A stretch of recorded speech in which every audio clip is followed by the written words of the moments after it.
ಏಕವಾಕ್ಯತ್ವಸಾಧಕಾನ್ ಶಿಷ್ಯಾತಿವತ್ಸಲಾನ್ ಧೀರಾನ್ ಬಾಳಗಾರೂರೂನ್ ಭಜೆ ಶರ್ವಾದಿವೃಂದಾರಕಮೌಳಿವೃಂದಂ ಏಣಾಯತೆ ಯನ್ನಖ ಚಂದ್ರವೃಂದೆ ಆನಂದತೀರ್ಥಾರ್ಯ ಶಿರೋಮಣೇಸ್ತತ್ ಪಾದಾರವಿಂದಂ ಪ್ರಣಮಾಮಿ ನಿತ್ಯಂ ವೇದವ್ಯಾಸಗುಣಾವಾಸ ವಿದ್ಯಾಧೀಶ ಸತಾಂ ವಶ ಮಾಂ ನಿರಾಶಂ ಗತಕ್ಲೇಶಂ ಕುರ್ವನಾಶಂ ಹರೇನಿಶಂ ಲಕ್ಷ್ಮೀಕರತಲಾಂಭೋಜ ಲಾಲನೀಯ ಪದಾಂಬುಜಂ ಪ್ರಣಮಾಮಿ ಹಯಗ್ರೀವಂ ದೇವತಾ ಚಕ್ರವರ್ತಿನಂ ಶ್ರೀಮಾನ್ ಪೂರ್ವಂ ಪ್ರಜಾತೋ ದಶರಥ ನೃಪತೆ ರಾಮನಾಮಾಸನೀತೋ ವಿಶ್ವಾಮಿತ್ರೇಣ ಮಂತ್ರಾಧೃತನುಜ ಸಹಿತ ತಾಟಕಾಂ ಗಾತುಕೋಸ್ತ್ರಂ ಬ್ರಾಹ್ಮಾದ್ಯಂ ಪ್ರಾಪ್ಯ ಹತ್ವಾ ನಿಶಿಚರ ನಿಕರಂ ಯಜ್ಞಪಾಲೋ ವಿಮೋಚ್ಯ ಅಹಲ್ಯಾ ಶಾಪಂ ಚ ಭಂಕ್ತ್ವಾ ಶಿವಧನುರುಪಯನ್ ಜಾನಕೀಂ ನಃ ಪ್ರಸೀದೆ. ಶ್ರೀ ಗುರುಭ್ಯೋ ನಮಃ. ಹರಿ ಓಂ. ಮಂತ್ರಾಲಯಗಳ ಶ್ರೀಕಾರ ಹಾಕುವುದು ಅಂದರೆ ಎಲ್ಲ ಹೇಳಿದಂತೆ ಆರಂಭ ಶ್ರೀಕಾರದಿಂದಲೇ ಶುರು ಮಾಡ್ತಾರೆ. ಯಾಕೆ ನಮಗೆ ಸಂಪತ್ತು ಹೆಚ್ಚಾಗಿ ಇರಲಿ. ಅದು ಎಲ್ಲಿ ತನಕ ಸಾಮಾನ್ಯ ಈಗ ಬದುಕಿಗೆ ಬೇಕಾದ ಅನ್ನ, ಉದಕ, ಉಸುರು, ಆರೋಗ್ಯ, ಲೋಕದ ವ್ಯವಹಾರ ಸಂಪತ್ತು ಅಂದ್ರೆ ದುಡ್ಡು, ಅವುಗಳಿಂದ ಆರಂಭ ಮಾಡಿ ಮೋಕ್ಷ ರೂಪವಾದ ಪುರುಷಾರ್ಥದ ತನಕ ಸರಿಯಾಗಿ ಯಾರು ಹಿಡಿತಾರೆ ಅವರಿಗೆಲ್ಲ ಸಿಗಲಿ ಈ ಉದ್ದೇಶದಿಂದಲೇ ಜ್ಞಾನಿಗಳು ಹಾಗೆ ಮಾಡ್ತಾರೆ. ಟೀಕಾಕೃತ್ಪಾದರು ಹಾಗೆ ಶ್ರೇಯಃ ಪತ್ಯೆ ನಿತ್ಯ ಗಣಿತ ಗುಣಮಾಣಿಕ್ಯ ವಿಷದ ಶ್ರೀಕಾರದಿಂದ ಹಾಗೇನೆ ಬೇರೆ ಜ್ಞಾನಿಗಳನ್ನೆಲ್ಲ ನೋಡ್ತಾ ಬರ್ಬೋದು. ಪಂಡಿತಾಚಾರ್ಯರು ಅನುಗ್ರಹ ಮಾಡಬೇಕಾಗಿದ್ದು ಶ್ರೀಮತ್ ವಿಷ್ಣು ಶುರು ಮಾಡ್ತಾರೆ. ಎಲ್ಲವೂ ಕೂಡ ನಮ್ಗೆ ಅಲ್ಲಲ್ಲೇನೆ ಅದರ ವಿವರಣೆ ಎಲ್ಲ ನಮಗೆ ಸಿಗಲಿ ಅಂತ ಶ್ರೀಕಾರವನ್ನು ಹಾಕಿ ಅದರ ವ್ಯವಸ್ಥೆಯನ್ನ ಆರಂಭ ಮಾಡಿಕೊಡ್ತಾರೆ. ಅಂತಹ ಶ್ರೀಮಾನ್ ನಾವು ಕೇಳ್ಕೊಳ್ಬೇಕಾಗಿದ್ದರೆ, ಸ್ತೋತ್ರ ಮಾಡಬೇಕಾಗಿದ್ದರೆ ಅವನಿಗೆ ಅದು ಇದ್ದರೆ ನಮಗೇನಾರ ಕೊಡ್ತಾನೆ. ನಮಗೇನೇನೋ ಆಸೆ ಇದೆ, ಏನು ಇಲ್ಲದೆ ಇರೋನಲ್ಲಿ ಒಬ್ಬ ಭಿಕ್ಷುಕನಲ್ಲಿ ಹೋಗಿ ನನಗೆ ಅದು ಕೊಡು ಇದು ಕೊಡು ಅಂತ ಕೇಳಿದರೆ ನಮಗೆ ಹಾಗೆ ಸಿಗೋಲ್ವೋ? ಅದೆಲ್ಲ ಅವನ ಬಳಿಯಲ್ಲಿ ಇರಬೇಕು. ಈಶಾವಾಸ್ಯ ವಿಧಂ ಸರ್ವಂ, ಇದೆಲ್ಲ ಅವನ ಬಳಿಯಲ್ಲಿ ಇದ್ದಾಗ ಅವನು ಏನು ಕೇಳಿದ್ರು ಕೊಡ್ತಾನೆ. ಆತನ ಬಗ್ಗೆ ಇಲ್ಲಿ ವರ್ಣನೆ ನಡೀತಾ ಇದೆ ಅಂತ ಇಲ್ಲಿ ಆರಂಭದ ಪರಿಚಯ ಮಾಡಿಕೊಟ್ಟಿದ್ದಾರೆ. ವಸ್ತುಸ್ಥಿತಿಯಲ್ಲಿ ಒಂದು ಪ್ರತ್ಯೇಕ ಮಂಗಳಾನುಷ್ಠಾನ ಅಂತ ಒಂದು ಬೇಕು. ನಾವು ಸ್ತೋತ್ರನೋ ಕಾವ್ಯನೋ ಒಂದು ಗ್ರಂಥವೋ ಅನುಷ್ಠಾನ ಮಾಡಬೇಕಾಗಿದ್ದರೆ ಅದಕ್ಕೆ ಏನಾರು ಒಂದು ಭಗವಂತನಿಗೆ ನಮಸ್ಕಾರ ಮಾಡಿ ಹೊರಟ್ರೆ ಅದು ನಿರ್ವಿಘ್ನವಾಗಿ ಸಾಗುತ್ತೆ. ಸಾಧಾರಣ ನಮ್ಮಲ್ಲಿ ಯಾವ್ದಾನ ಕೆಲಸಕ್ಕೆ ಅಂತ ಹೊರಟ್ರೆ, ಪರೀಕ್ಷೆ ಬರೀಲಿಕ್ಕೆ ಮಕ್ಕಳು ಹೊರಟಿದ್ದಾರೆ, ಅಥವಾ ಯಾವುದೋ ಹೊಸದಾಗಿ ಕೆಲಸ ಮಾಡಬೇಕು ಅಂತ ಭೂಮಿಯ ಕಟ್ಟಡ ಏನಾದ್ರು ಶುರು ಮಾಡಬೇಕಾದ್ರೆ ಮನೆ ಹಿರಿಯರು ಏನು ಹೇಳ್ತಾರೆ, ದೇವ್ರು ನಮಸ್ಕಾರ ಮಾಡಿದಪ್ಪ, ದೇವ್ರು ನಮಸ್ಕಾರ ಮಾಡ್ಕೊಂಡು ಹೋಗು, ಒಳ್ಳೇದಾಗುತ್ತೆ, ಅಡೆತಡೆ ಬರೋಲ್ಲ. ಇದೇ ಪದ್ಧತಿ. ಮಹಾಭಾಷ್ಯಕಾರರು ಮಾತನಾಡ್ತಾರೆ, ಆಯುಷ್ಮತ್ ಪುರುಷಕಾಣಿ ಭವಂತಿ ಮಂಗಲಾನಿ ಮಂಗಲ ಮಧ್ಯಾನಿ ಮಂಗಲ ಅಂತಾನಿ ಚ ಗ್ರಂಥಾನಿ ಪ್ರಥಂತೆ. ಮಂಗಲವನ್ನ ಆದಿಯಲ್ಲಿ, ಮಧ್ಯದಲ್ಲಿ, ಕಡೆಗೆ 3 ಸತಿ ಮಾಡಬೇಕು. ಏನಾರು ಕೆಲಸ ಮಾಡಬೇಕಾಗಿದ್ದರೆ ಮಂಗಲ ಅಂದರೆ ಬೇರೆ ಅಲ್ಲ, ಮಂಗಲಂ ಭಗವಾನ್ ವಿಷ್ಣು, ಭಗವಂತನಿಗೆ ಒಂದು ನಮಸ್ಕಾರ. ಸ್ವಾಮಿ ಎಲ್ಲ ನೀ ಮಾಡಿಸ್ತಾ ಇದ್ದೀಯಾ. ನಾವು ಹಾಗೆ ಗ್ರಂಥಗಳಲ್ಲೆಲ್ಲ ನೋಡ್ತೇವೆ, ಎಲ್ಲ ಕಡೆ ಇಲ್ಲಿ ಪ್ರತ್ಯೇಕ ಮಾಡಲೇ ಇಲ್ವಲ್ಲ. ಚಿಕ್ಕದಾಗಿ ಒಂದು ಮಂಗಳಾನುಷ್ಠಾನ ಮಾಡಿ ನಾನು ರಾಮದೇವರ ಕಥೆ ಹೇಳ್ತಾ ಇದ್ದೇನೆ ಅಂತ ಪ್ರತಿಜ್ಞೆ ಮಾಡಿ ಆಮೇಲೆ ಶುರು ಮಾಡಬೇಕಾಗಿತ್ತು. ಹಾಗೆ ಮಾಡಲಿಲ್ವಲ್ಲ, ಬೇರೆ ಕಡೆಯಲ್ಲಿ ಹಾಗೆ ಕಾಣುತ್ತೆ. ಯಾಕೆ ಮಾಡಲಿಲ್ಲ? ಉತ್ತರಾದಿ ಪ್ರಭುಗಳು ಅದಕ್ಕೆ ಇನ್ನೇನಿಲ್ಲ, ಉತ್ತರ ಇಷ್ಟೇ, ಶ್ರೀಮಾನ್. ನಮಸ್ಕಾರ ಅಥವಾ ಮಂಗಳ ಅನ್ನೋದೇನಿದೆ ಅದು ಎರಡು ಪ್ರಕಾರ. ಈ ದೊಡ್ಡವರಿಗೆ ಅದರಲ್ಲೂ ಯತಿಗಳಿಗೆ ಏನಾರ ಅನುಗ್ರಹ ಸಂದೇಶ ಕೊಡಿ ಅಂತಂದ್ರೆ ಅವ್ರೇನು ಮಾಡ್ತಾರೆ, ಅವ್ರು ಭಗವಂತನ ಸ್ಮರಣೆ ಬಿಟ್ಟು ಬೇರೆ ಇನ್ನೇನು ಮಾತಾಡಬಾರ್ದು, ಅದು ಇದು ಏನೂ ಮಾತಾಡಬಾರ್ದು. ಅದಕ್ಕೆ ಅವ್ರ ಕಡೆಗೆಲ್ಲ ಆದಮೇಲೆ ಔಪಚಾರಿಕವಾಗಿ ಏನೇನಾದ್ರು ಮಾತಾಡಿದ್ರು ಕಡೆಗೆ ಏನಂತಾರೆ, ನಾರಾಯಣ ನಾರಾಯಣ ಅಷ್ಟೇ. ಅವ್ರು ಮಾಡಬೇಕಾಗಿರೋದು ಅಷ್ಟೇ ಕೆಲಸ. ಸುಮ್ಮನೆ ಆ ನಾರಾಯಣ ಅಂತಂದ್ರೆ ಸಾಕು, ಅದೇ ಮಂಗಳ. ಕಾರಣ ಇದು ಆಶೀಹಿ ನಮಸ್ಕ್ರಿಯಾ ವಸ್ತು ನಿರ್ದೇಶ ಮಂಗಲಾತ್ಮಕ. ಮಂಗಳಾನುಷ್ಠಾನ ಅನ್ನೋದು ಮೂರು ಪ್ರಕಾರ ಇದೆ. ಆಶೀಹಿ, ನಾವು ದೊಡ್ಡವರಲ್ಲಿ ಆಶೀರ್ವಚನವನ್ನು ಕೇಳೋದು, ಭಗವಂತ ನಮಗೆ ಹೀಗೆ ಕೊಡಲಿ, ಅದು ಮಾಡಲಿ, ಇದು ಮಾಡಲಿ. ನಮಗೆ ಹೆಚ್ಚು ಕಾಣಲ್ಲ ಅಂತಹದ್ದು ವಾದಿರಾಜರು ಮಾಡಿದ್ದಾರೆ. ಶ್ರೀಶಸ್ತೆ ಸುಶ್ರೀಂ ದದ್ಯ ಆಯು ವಾಯುಸುತ ಪ್ರಿಯ ಭೂಮಿಂತೆ ವಾಮನೋ ದದ್ಯ, ಹೀಗೆಲ್ಲ. ಪ್ರೀತೋಸ್ತು ಕೃಷ್ಣ ಪ್ರಭು, ಭಗವಂತ ನಮ್ಮ ಮೇಲೆ ಪ್ರೀತನಾಗಲಿ, ಹೀಗೆ ಕೇಳ್ಕೊಳ್ಳೋದು. ಆಶೀಹಿ, ಆಸೆ, ನಮ್ಮ ಆಸೆಯನ್ನು ವ್ಯಕ್ತಪಡಿಸೋದು. ಭಗವಂತ ನಮ್ಮನ್ನು ಕಾಪಾಡಲಿ, ನಮಗೆ ಅನುಗ್ರಹ ಮಾಡಲಿ, ಇದು ಒಂದು ಮಂಗಳಾನುಷ್ಠಾನ. ಇನ್ನು ನಮಸ್ಕ್ರಿಯ, ನಾರಾಯಣಂ ನಮಸ್ಕೃತ್ಯ, ನಾರಾಯಣಂ ನಮಸ್ಕುರುವೆ, ಹೀಗೆಲ್ಲ ಹೊರಡುತ್ತೆ. ಗುಣೈ ಸರ್ವೇ ರುದಿರಣಂ ದೋಷ ದೂರಂ ಇವೆಲ್ಲ ಹೇಳ್ಕೊಂಡು ಕಡೆಗೆ ನತ್ವ ಸೂತ್ರಾರ್ಥ ಹೀಗೆಲ್ಲ ಮಾತಾಡೋದಿದೆಯಲ್ಲ, ನಮಸ್ಕ್ರಿಯ, ಅದು ಎರಡನೇ ತರಹದ್ದು. ಸಾಧಾರಣ ನಮಗೆಲ್ಲ ಪರಿಚಯ ಇರೋದು ಅದೊಂದೇ, ದೇವರು ನಮಸ್ಕಾರ ಮಾಡಿದರೆ ಅದೊಂದೇ ಅಲ್ಲ. ಇದು ಎರಡನೇದ್ದು. ಮೂರನೇದ್ದೊಂದಿದೆ, ವಸ್ತು ನಿರ್ದೇಶ. ವಸ್ತು ಅಂದರೆ ಬೇರೆ ಯಾರು ಅಲ್ಲ, ಇದು ಶ್ರೀಹರಿಯೇ. ವಸನಾತ್ ತುನ್ನಂ ಪ್ರೇರಿತ್, ಭಗವಂತನ ನಿರ್ದೇಶ ಮಾಡಿದರೆ ಇಲ್ಲಿ ಮಾಡಿದ್ದಾರಲ್ಲ ಹಾಗೆ. ನಾರಾಯಣ ಅಂತಿಷ್ಟ ಅಂದರೆ ಸಾಕು, ಅದೇ ಒಂದು ಮಂಗಳಾನುಷ್ಠಾನ. ಹಾಗೆ ಆಚಾರ್ಯರು ಮಾಡಿದ್ದಾರೆ. ಒಂದು ಕಡೆಯಲ್ಲಿ ತತ್ವಸಂಖ್ಯಾನವನ್ನು ಆರಂಭ ಮಾಡಿದ್ದಾರೆ. ಅಲ್ಲಿ ಮಾಡಬೇಕಾಗಿದ್ದರೆ ಪ್ರತ್ಯೇಕ ಮಂಗಳಾನುಷ್ಠಾನ ಇಲ್ಲ. ಈಗ ಚಿಕ್ಕ ಚಿಕ್ಕ ಪ್ರಕರಣ ಗ್ರಂಥಗಳದ್ದು ಮಂಗಳಾನುಷ್ಠಾನ ಇದೆ. ಮಾಯಾವಾದ ಖಂಡನ ತಗೊಂಡ್ರೆ ಅಲ್ಲೇ ಒಂದು ಮಂಗಳಾನುಷ್ಠಾನ ಇದೆ. ನರಸಿಂಹೋಂ ಯದಾಜ್ಞಾನ ಮತಕ್ರಾಂತ ದಿವಾಕರ ಜಯತ್ಯಂತ ಸಜ್ಞಾನ ಸುಖಶಕ್ತಿ ಪಯೋನಿಧಿ, ಭಗವಂತ ನಿತ್ಯೋತ್ಕೃಷ್ಟ ಇದ್ದಾನೆ ಅಂತ ಗುಣವರ್ಣನೆ ಮಾಡ್ತಾರೆ. ತತ್ವಸಂಖ್ಯಾನದಲ್ಲಿ ಏನು ಮಾಡಲೇ ಇಲ್ಲ, ಗ್ರಂಥ ಆರಂಭ ಮಾಡಿಬಿಡ್ತಾರೆ. ಸ್ವತಂತ್ರ ಸ್ವತಂತ್ರಂಚ ದ್ವಿವಿಧಂ ತತ್ವವಿಷ್ಯತೆ, ಸ್ವತಂತ್ರೋ ಭಗವಾನ್ ವಿಷ್ಣು ಭಾವಾಭಾವೋ ವಿಧೇತರತೆ. ಇದೇ ತಾನೇ ನಿರ್ದೋಷ ಶೇಷ ಸದ್ಗುಣ. ತತ್ವವಿವೇಕದಲ್ಲೂ ಕೂಡ ತತ್ವವಿವೇಕ ಪ್ರತ್ಯೇಕ ಕೃತಿ ಅಲ್ಲ, ಅದು ಕಪಿಲನಾಮಕ ಪರಮಾತ್ಮನದ್ದೇ ಕೃತಿಯ ಒಂದು ಆಯ್ದ ಭಾಗ ಅಂತ ಅದನ್ನು ನಿರ್ದೇಶ ಮಾಡಿದ್ದಾರೆ. ಅದು ಪ್ರತ್ಯೇಕ ಮಂಗಳಾನುಷ್ಠಾನ ಬೇಡ. ಅದರ ತತ್ವಸಂಖ್ಯಾನ ಪ್ರತ್ಯೇಕವಾದಂತಹ ಕೃತಿ, ಅಲ್ಲಿ ಮಂಗಳಾನುಷ್ಠಾನನೇ ಇಲ್ವಲ್ಲ. ಆಚಾರ್ಯ ಹೀಗೆ ಮಾಡಿಬಿಟ್ರೆ ನೋಡಿದವ್ರು ಬಾಕಿಯವರಲ್ಲಿ ಏನು ಮಾಡ್ತಾರೆ ನಾಳೆ? ಹಾಗಾದ್ರೆ ದೇವರಿಗೆ ನಮಸ್ಕಾರ ಮಾಡಲೇಬೇಕು ಅಂತಿಲ್ಲ ರೀ, ಆಚಾರ ಮಾಡಿಲ್ವ ನೋಡಿ, ಎಲ್ಲ ಕಡೆಯಲ್ಲೂ ಮಾಡಲೇಬೇಕು ಅಂತ ಏನು ಮಾಡಿರ್ತಿದ್ರು, ಮಾಡೇ ಇಲ್ವಲ್ಲ ಅಂತ ಪ್ರಶ್ನೆ ಮಾಡಿ ಏಕಾಗ್ರವಾದ ಉತ್ತರ ಕೊಡ್ತಾರೆ. ಕಿಂತತೋ ಅನ್ಯನ್ ಮಂಗಲಂ ನಾಮ ಸ್ವತಂತ್ರಸ್ಯ ನಿರ್ದೋಷಾಶೇಷ ಸದ್ಗುಣಸ್ಯ ಆದಿತಃ ಏವ ಕೀರ್ತನಂ ವಿನಾ ಕಿಂ ಅನ್ಯನ್ ಮಂಗಲಂ ನಾಮ. ಅಲ್ಲಿ ಹೇಳಬೇಕಾಗಿದ್ದರೆ ಸ್ವತಂತ್ರ ಅಸ್ವತಂತ್ರಂಚ, ಮೊದಲು ಸ್ವಾತಂತ್ರ್ಯವನ್ನು ಕೀರ್ತನೆ ಮಾಡ್ತಾರೆ. ಯಾರು ಆ ಸ್ವತಂತ್ರ ಅಂತ ಕೇಳಿದಾಗ ಸ್ವತಂತ್ರೋ ಭಗವಾನ್ ವಿಷ್ಣು, ಸುಮ್ಮನೆ ಹೇಳೋಲ್ಲ, ಭಗವಾನ್ ವಿಷ್ಣು ಈ ವಿಶೇಷಣವನ್ನು ಕೊಟ್ಟು ಹೇಳ್ತಾರಲ್ಲ. ಮೊದಲಿಗೇನೆ ಸ್ವಾತಂತ್ರ್ಯವನ್ನು ಹೇಳಿ ಅದಿರುವವನು ಭಗವಂತ ಅಂತ ಅವನ ಗುಣಕೀರ್ತನೆ ಮಾಡಿ. ಇದಕ್ಕಿಂತ ಬೇರೆ ಮಂಗಳಾನುಷ್ಠಾನ ಬೇಕಾ? ಕಿಂತತೋ ಅನ್ಯನ್ ಮಂಗಲಂ ನಾಮ. ವೀಣಾ ವೇಣು ಧ್ವನಿ ಮುಂತಾದವುಗಳಿಗೆ ಯಾವುದೋ ವರಾನ್ವೇಷಣೆಗೆ ಅಥವಾ ವಧುವನ್ವೇಷಣೆಗೆ ಅಂತ ಹೊರಟಿದ್ದಾರೆ. ಹೊರಡೋ ಪದ್ಧತಿ ಇದೆ. ಒಂದು ಹೆಣ್ಣು ಮಗಳ ಮನೆಗೆ ನೋಡ್ಲಿಕ್ಕೆ ಅಂತ ಗಂಡಿನ ಕಡೆಯವರು ಬರ್ತಾ ಇದ್ದಾರೆ. ಹೊರಟು ಆಗುತ್ತೋ ಇಲ್ವೋ ಗೊತ್ತಿಲ್ಲ, ಸಂಬಂಧ ಕುದುರುತ್ತೋ ಇಲ್ಲೋ ಗೊತ್ತಿಲ್ಲ, ಹೊರಟಿದ್ದಾರೆ.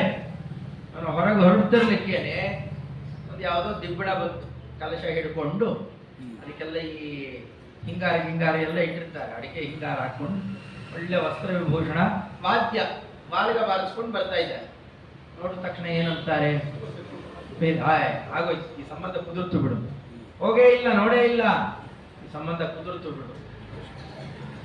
ಬರೀ ಆ ಪೂರ್ಣ ಕುಂಭ ವಾದ್ಯ ಇವುಗಳನ್ನ ನೋಡಿದರೆ, ಶ್ರವಣ ಮಾಡಿದರೆ, ಎಲ್ಲೋ ಹೊರಟಿದ್ದಾರೆ ರಾಜಮಠದಲ್ಲಿ ಜಾಗಟೆ ಸದ್ದಾಗ್ತದೆ, ಮಂಗಳಾರತಿ ಮಾಡ್ತಾ ಇದ್ದಾರೆ, ಕೇಳಿಸ್ಕೊಂಡ, ಆಯ್ತು ಕೆಲಸ. ಇದಕ್ಕೆ ಪರಮ ಮಾಂಗಲ್ಯವನ್ನ, ಭಗವಂತನ ಯಾವುದೋ ಒಂದು ಉತ್ಸವದ ಒಂದು ಸೂಚನೆಯೇ ನಮಗೆ ಪರಮ ಮಂಗಲವನ್ನು ತರೋದಾದ್ರೆ, ಅವನ ನಾಮೋಚ್ಚಾರಣೆ, ಅವನ ಗುಣಕೀರ್ತನೆ ಮಾಡಿದರೆ ಅದಕ್ಕಿಂತ ಬೇರೆ ಮಂಗಲ ಬೇಕಾ? ನೋಡಿದ್ರೆ ವಿಷ್ಣು ಸಹಸ್ರನಾಮ ಇಡೀ ಏನಿದೆ ಅಲ್ಲಿ? ವಿಶ್ವಂ ವಿಷ್ಣುರ್ವ ಷಟ್ಕಾರ, ಬರೀ ಅದೇನೇ ಇದು. ಇದೇ ಮಾತುಗಳು. ಭಗವಂತನ ನಾಮೋಚ್ಚಾರಣೆ, ಅವನ ಗುಣಕೀರ್ತನೆಗಿಂತ ಮಂಗಳಾನುಷ್ಠಾನ ಇಲ್ಲ. ಹಾಗೆ ನೋಡಿದಾಗ ಶ್ರೀಮಾನ್ ಪೂರ್ವಂ ಪ್ರಜಾತಃ, ಶ್ರೀಮಾನ್ ಅಂತ ಭಗವಂತನನ್ನು ಹೇಳಿದರಲ್ಲ, ಇದಕ್ಕಿಂತ ಮಂಗಳಾನುಷ್ಠಾನ ಬೇಕಾ? ಮೇಲ್ನೋಟಕ್ಕೆ ಶ್ರೀಮಾನ್ ಅಂದ್ರೆ ಸಂಪತ್ತುಳ್ಳವನು ಅಂತ ಒಂದರ್ಥ. ಇನ್ನೊಂದು ಶ್ರೀ ಅಂದ್ರೆ ಬರೀ ಪರಮಾತ್ಮನನ್ನು ಮಾತ್ರ ಹೇಳಿದ್ರೆ ನಾವು ಕೋಪ ಬರುತ್ತೆ. ಲಕ್ಷ್ಮೀದೇವಿಗೂ ಅಷ್ಟೇ, ಬರೀ ಅವಳು ನಮಸ್ಕಾರ ಮಾಡಿದರೆ ಬೈತಾಳಂತೆ. ವಿಷ್ಣುನ ಸಹಿತ ಧ್ಯಾತ ಸಾಪಿ ತುಷ್ಟಿಂ ಪರಾಮ್ರಜೆ ಹೆಸರು ಉಲ್ಲೇಖ ಮಾಡಿದ್ದಾರೆ. ಬರೀ ಲಕ್ಷ್ಮೀದೇವಿನ ಯಾರನ್ನ ಆರಾಧನೆ ಮಾಡಿದ್ರೆ ಎದ್ದು ಹೋಗ ಕಡೆಗೆ. ಪಕ್ಕದಲ್ಲೇ ಇದ್ದಾರೆ ಯಜಮಾನರು, ಎಲ್ಲದಕ್ಕೂ ಅವರೆಲ್ಲ ನಡೆಸ್ತಾ ಇರೋರು, ಬರೇ ನನ್ ಬಂದು ಹೊಗಳ್ತೀಯ, ನನಗೆ ಹಿಂಸೆ ಆಗುತ್ತಪ್ಪ, ಆ ಕಡೆ ಎದ್ದು ಹೋಗು. ದೊಡ್ಡ ಸ್ವಾಮಿಗಳು ಬಂದಿದ್ದಾರೆ, ಪಕ್ಕದಲ್ಲಿ ಅವರು ಶಿಷ್ಯರು ಕೂತಿದ್ದಾರೆ. ಇಲ್ಲಿಗೆ ಎಂದು ತಿಳ್ಕೊಳ್ಳಿ, ಯಾರನ್ನೋ ಕರೆಸಿದ್ದೀವಿ, ನಿತ್ಯ ಪ್ರವಚನ ಮಾಡೋರು, ಅವ್ರ ಸ್ವಾಮಿಗಳನ್ನು, ಅವ್ರ ಗುರುಗಳನ್ನು ಕರ್ಕೊಂಡ್ಬಂದು ಕೂಡಿಸ್ಕೊಂಡಿದ್ದಾರೆ.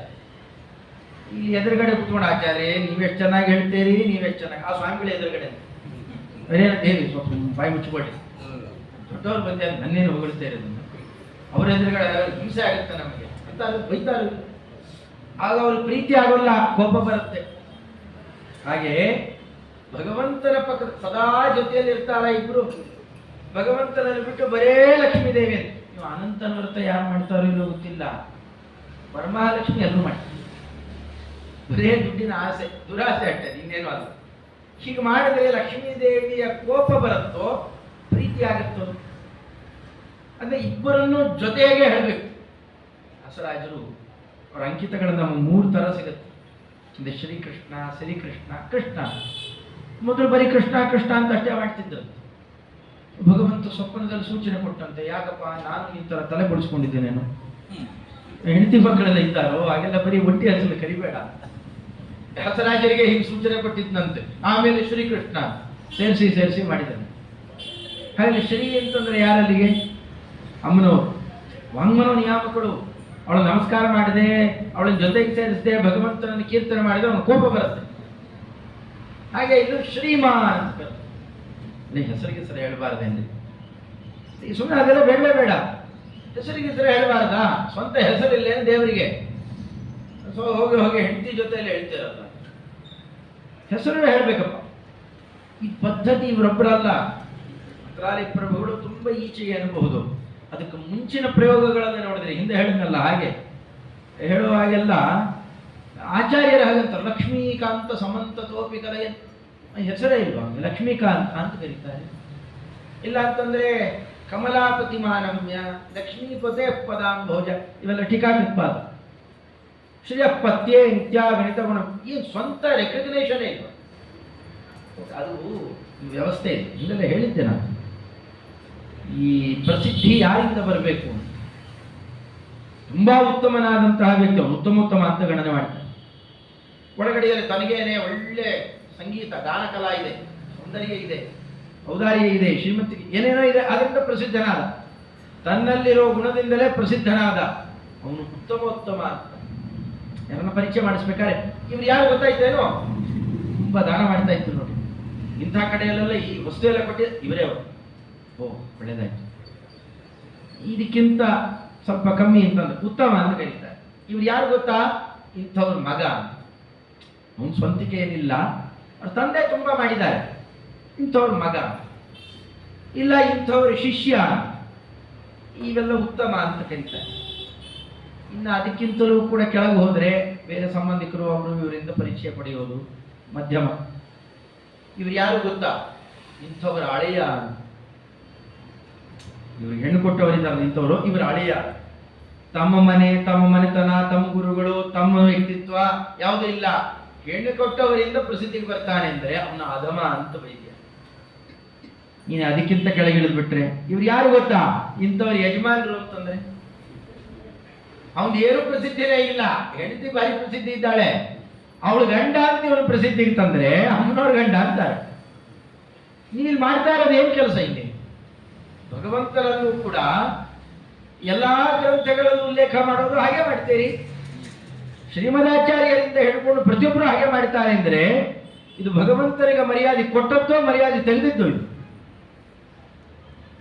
ಮೇಲ್ನೋಟಕ್ಕೆ ಹೀಗೆ ಅನಿಸುತ್ತೆ, ಆದರೆ ಎಷ್ಟು ಅದ್ಭುತವಾದ ಒಳಗಡೆಯಲ್ಲಿ ರಹಸ್ಯ ಇದೆ, ಯಾಕೆ ಅದನ್ನು ಉಚ್ಚಾರಣೆ ಮಾಡಿದ್ದಾರೆ ಅಂತ ಭಾಷ್ಯ ಗ್ರಂಥದ ಅಧ್ಯಯನ ಮಾಡಬೇಕು.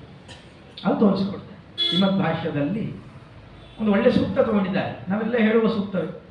ನಾವು ನಿರ್ಮಾಲ್ಯ ವಿಸರ್ಜನೆ ಮಾಡಬೇಕಾಗಿದ್ರೆ ಯಾವ ಸೂಕ್ತ ಹೇಳ್ತೇವೆ? ಅಂಬರಣಿ ಸೂಕ್ತವನ್ನು ಹೇಳ್ತೇವೆ.